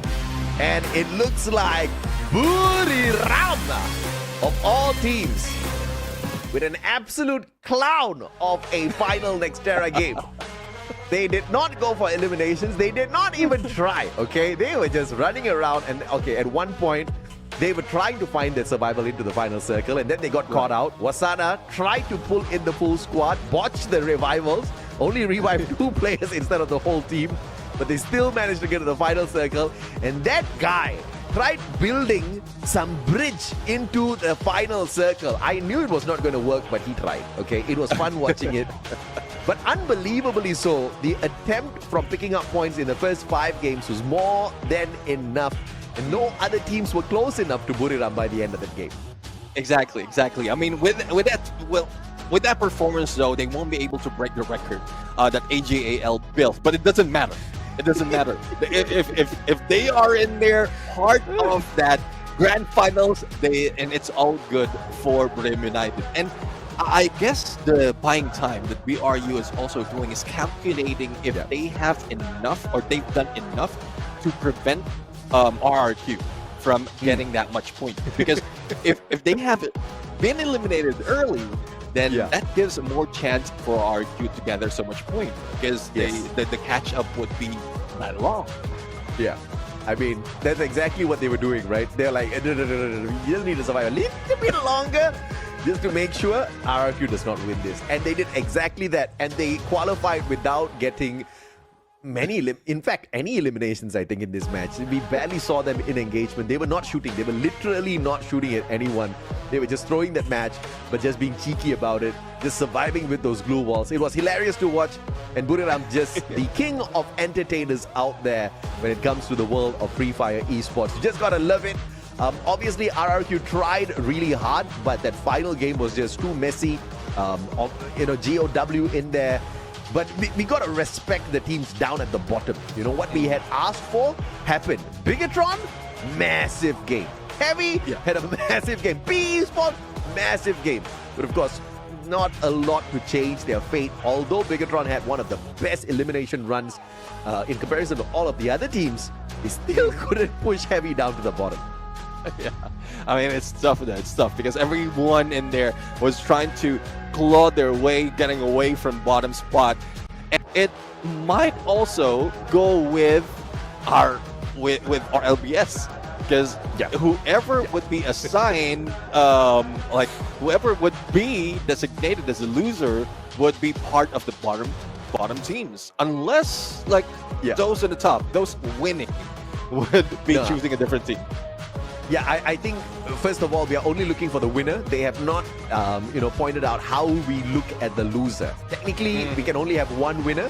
And I think the winner is going to choose who needs to wear the loser headband. So I'm pretty curious as to who. And finally, we get to see the Buriram players on yet another interview. And they get to choose their victim.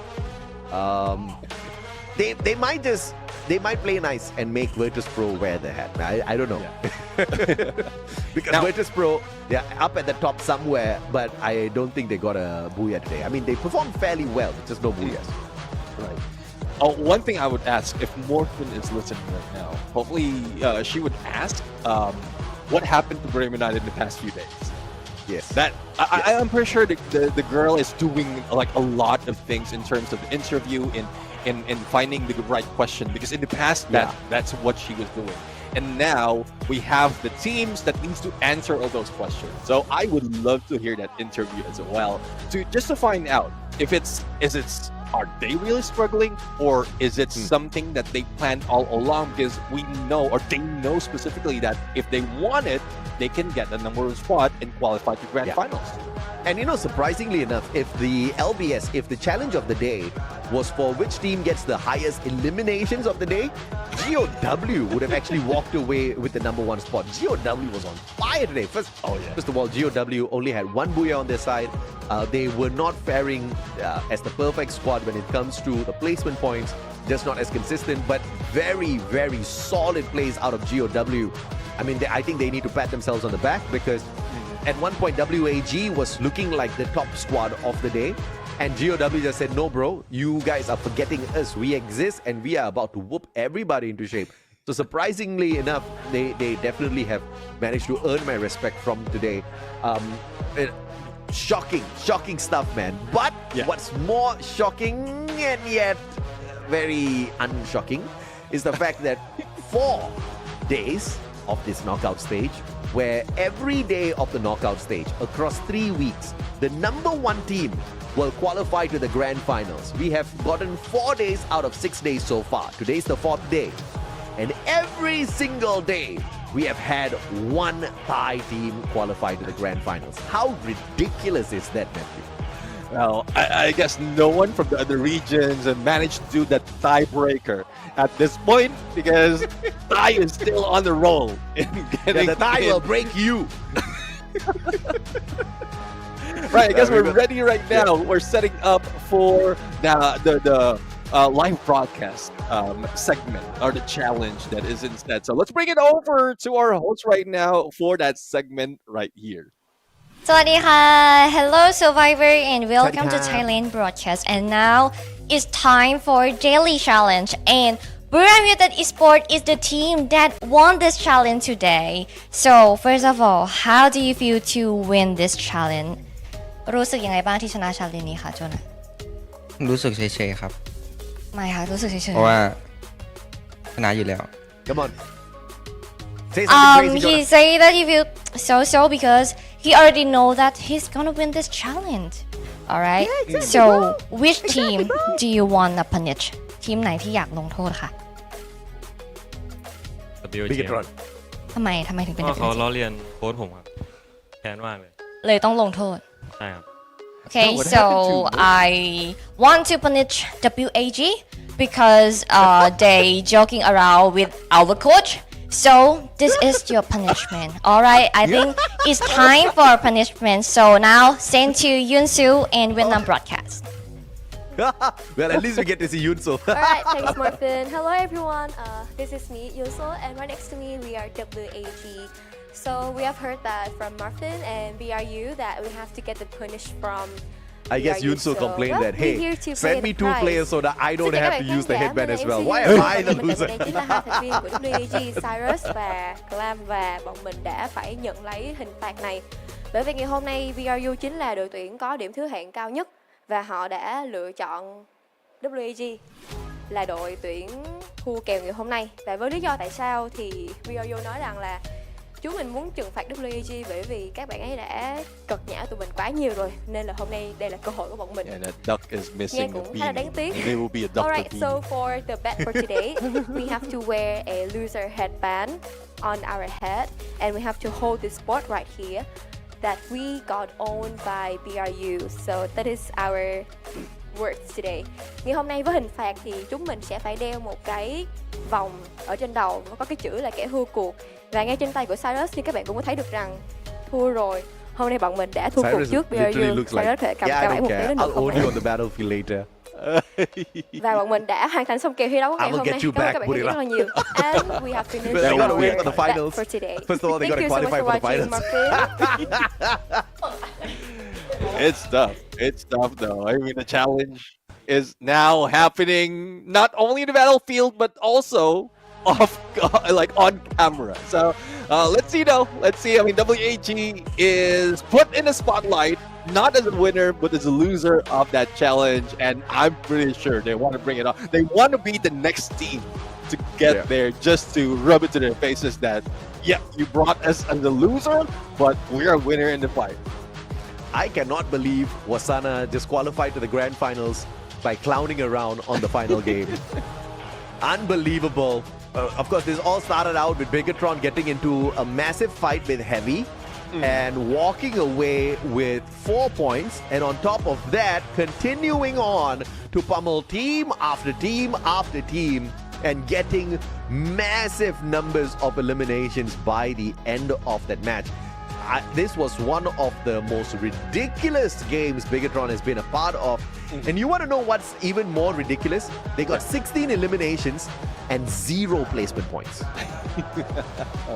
They were a part of with WAG as well. So first team being eliminated from that game. But let's bring it over to a different Vietnam team, which is GOW. Demon, being a demon in that fight as our MVP. Valiant Dash, as well as with the Joseph, Ford, and Olivia to toughen him up a little bit. Grabs 6 elimination, 4,346 on the damage, as well as 7 knockdown. He's mostly a deadly player overall, and he's also been part of those who put in so much fight in grabbing elimination for GOW. Oh yeah, no doubt at all. I mean, massive game here for the squad, and getting a total of 17 eliminations. A rare game out of GOW for sure, but this is what we want to see out of the Vietnamese squads, to show us a little bit of dominance out there. And just like what Onyx did, GOW from nowhere jumped into the top 5. Well, they have that potential. We've seen that from elimination. We've seen that from other days as well from Vietnam. Correction, GOW is just moving up compared to others, if I'm not mistaken. Because most of the time it's Esports, WAG, Flash Heavy, who's putting in so much, and the GOW is being left behind. This just payback for all those doubts for the team, and well, bringing in 29 is what we love to see for this teams, from this teams as well. But Evo's fine. Onyx Olympus also putting in a different pace, and I guess as we called it earlier, those to the bottom are now performing in this game. And Buriram literally got 0 eliminations, just hanging on with their glue walls up in the air. walking away with 5 placement points, just flexing on everyone. Bro, they walk into the grand finals. They have serial elimination, but 100 elevation. 3 booyahs to call themselves king, the most number of placement points to win the live broadcast segment as well. And not too shabby on the eliminations, but of course, shout out to GOW, the most number of eliminations picked up throughout the day. They definitely have to fix their placement points game as they move on in the competition. But of course, they're capable of finding the booyah, which means that if the cards are right, they might just be able to walk away with the title on the grand finals day. But my heart goes out to RRQ, man. They got close enough and then overtaken by Onyx. I mean, that's tough though. I mean, Onyx Olympus did put in so much effort, and RQ did falter as well. Even their best maps, the final 2 maps, they just faltered there. But for the best Predator, we've seen Demon, MVP of final match, followed by RQ Dutz. And we were wondering earlier, I mean, Dutz is like, we were questioning what happened to the elimination role of Dutz, but he's still back. He is putting in so much fight in each game. Same goes for Ray. Now, in the 4th and 5th, we still have Brave United, Wasana, and Moshi, and won't be surprised if who follows them would be the rest of Brave United. But speaking of the blue team, they will be Sino Day and another team qualifying in the grand finals. Yeah, man. And out of 5 Thai squads, 4 have made it to the grand finals. Virtus Pro showed the signs of life today. But of course, clunking out very badly in the Nextera map. I expected to see more of them on Nextera, but they disappointed me a little bit. Fingers crossed they do not disappoint us next week, because when we come back in here, week 5, day 1 for Battle Royale, another team gets to qualify for the grand finals. And can we have a historic run from Thailand? Or will they disappoint? The pressure is on. Yeah, definitely. I mean, the pressure is on them. But, well, let's see though, because the new contender in the next week, day number 1, would be Kagendra. So there's a lot of surprises, especially from a fresh team in this lineup right now. And yep, there he is, the 3rd on the 1st row of team. So we're taking out Brave United. We have Kendra right now. And, well, we'll have to see, though, because most of who's in here are coming from Vietnam, and none of them are moving up or being taken away from our list. And that would be tough, especially on the latter part, or if they decide to go in the latter part. But I guess there's another interview that is set, AJ, before we end the show. I wonder who is it going to be, because we've already seen Buriram, the top squad of the day, and we got to see a little bit of Yunsul as well. So we've seen Morphin, we've seen Yunsul, and I think we've seen Conchita Caroline as well. Well, I don't care. I love all the hosts anyway. So after the interview, we'll be back with you guys in a little bit. Hello again, Survivor, and welcome to our interview section. And here we are with Buriram United Esports. First of all, congratulations on your win. So, how do you feel to get in the grand final? รู้สึกยังไงบ้างคะที่ได้เข้า grand final แล้ว ก็รู้สึกดีใจครับแต่ว่ามาช้าหน่อยแต่ว่ามันก็ชัดเจนอยู่ครับ He said that he really happy to get into the grand final. Although we get a slow start, but yeah, everything is obvious that we gonna go into the grand final. Okay, wow, this is a happy atmosphere from Royale Esports. Okay, let's go to the second question. So I have to ask about the second map. That is gonna be 4v3 situation. GOW have 4 people there, but you got just 3 people. But Royale Esports won that fight and get the momentum and then get the booyah, and it's 3 booyah from BRU. I want to know that back then, how was the communication and what is the key factor that bring you victory? ตอนแมปที่ 2 ค่ะตอนนั้นมันเป็นสถานการณ์3-4 กับ GOW ตอนนั้นยังไงก็เสียเปรียบแล้วแต่ว่าเราสามารถเอาชนะมาได้โมเมนตัมมาด้วยแล้วก็ได้บูย่ามา3บูย่าเลยวันนี้อยากรู้ว่าคุยกันยังไงแล้วก็อะไรคือปัจจัยสำคัญที่ทำให้ชนะมาค่ะ ก็ เกมนั้นพอตายก็โทษพี่แฮกเลยครับตายทำไมแล้ววิ่งไม่ดูคนอื่นเลยรู้ไหมคนที่เขาเป็นห่วงเขามีเป็นห่วงกันมากแค่ไหนตายไป บางเวนี้เลยอ่ะ ไม่เอาจริงจังนะครับก็ จริงจัง แบบว่าพอนั้นเฮียก็สั่งเลยเฮียโจก็บอกว่าเอามันเลยไม่ต้องกลัวมันหรอก3-4ใส่มันเลยดัดปาดมันเลยเอามันเลยครับแบบนี้เลยเนี่ยประมาณนั้นนะครับ สรุปพี่โจหรือโมชิเป็นคนบอกนะ สรุปก็ โจเป็นคนสั่ง เก็ต สรุปสรุปโจหรือเกตนั้นหรือใครสั่ง สรุป ช่วย โจครับโจ โจเป็นคนสั่ง แต่ตอนแรกก็คือเราโทษโมชิก่อนเลย that situation Mochi is the one who down first and Wasana say that it's his fault why you down so fast why you have to like get the 3 people they have to fight for you and have to carry you and then in that situation Jonah is the one who is the shot caller that even we have 3 people we don't have any advantage to fight with them but we can do it and yes BRU can do that and bring back the victory. Let's go to the next question for Get High. Thai team already get into the grand final for like 14 now. But have to admit that the first 3 games, Thai team did such a great job. But then for the last 3 map, every team got get out of the game so fast.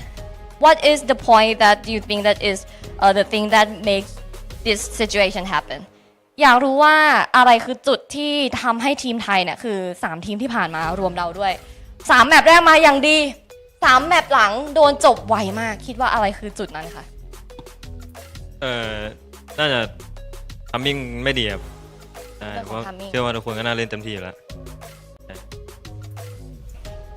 ทีมผมโยนนะ3เกมหลังเป็นยังไงไม่ใช่ครับเกมนั้นก็ประมาณว่าขอไว้5 แต้มเกมสุดท้ายขอ5 แต้มก็ได้5 แต้มแล้วเราก็เลยเรารู้แล้วว่าเราได้เท่านั้นละมันก็เลยเป็นอย่างนี้นี่เอง Okay so the point that he think is it's about the timing so every team play with their attention we did the best job that we can do put everything that we can do but it's about the timing but about Buriram Esports for the last map they think they're gonna have a 5 point just 5 point is okay so that's why they end really fast in that game okay let's go to the last question so now you get into the grand final I would like to know that which team that you think gonna be a next team that get into the grand final คิดว่าทีมไหนจะได้เข้าสู่รอบต่อไปคะขำอะไรกันก็น่าจะลูกน้องผมครับนั่นก็คือเนมเลสครับทีมเนมเลสเลยVP ไวตาโปครับไวตาโปฮะค่ะ So of course the next team that gonna grind into the grand final is gonna be Word Despro is like a how do I say like a brother to the Buriram Esports so it's gonna be Word Despro alright This is the end of our interview section. Thank you for watching us and this is the end of today. But first, get back to our caster. Bye bye. Thank you very much, Buriram United, as well as Morphin. And interesting question, but I didn't hear the question that I want to hear. I didn't hear the answer that we have been begging for the past few weeks. But well, I guess we don't get what we often ask, but at this point, we ask for Buriram United to go into grand finals, and they are here. Absolutely. But of course, on that note, ladies and gentlemen, boys and girls, it's been a freaking good day. We'll catch you guys on the next one. Mwah! Bye-bye. Take care.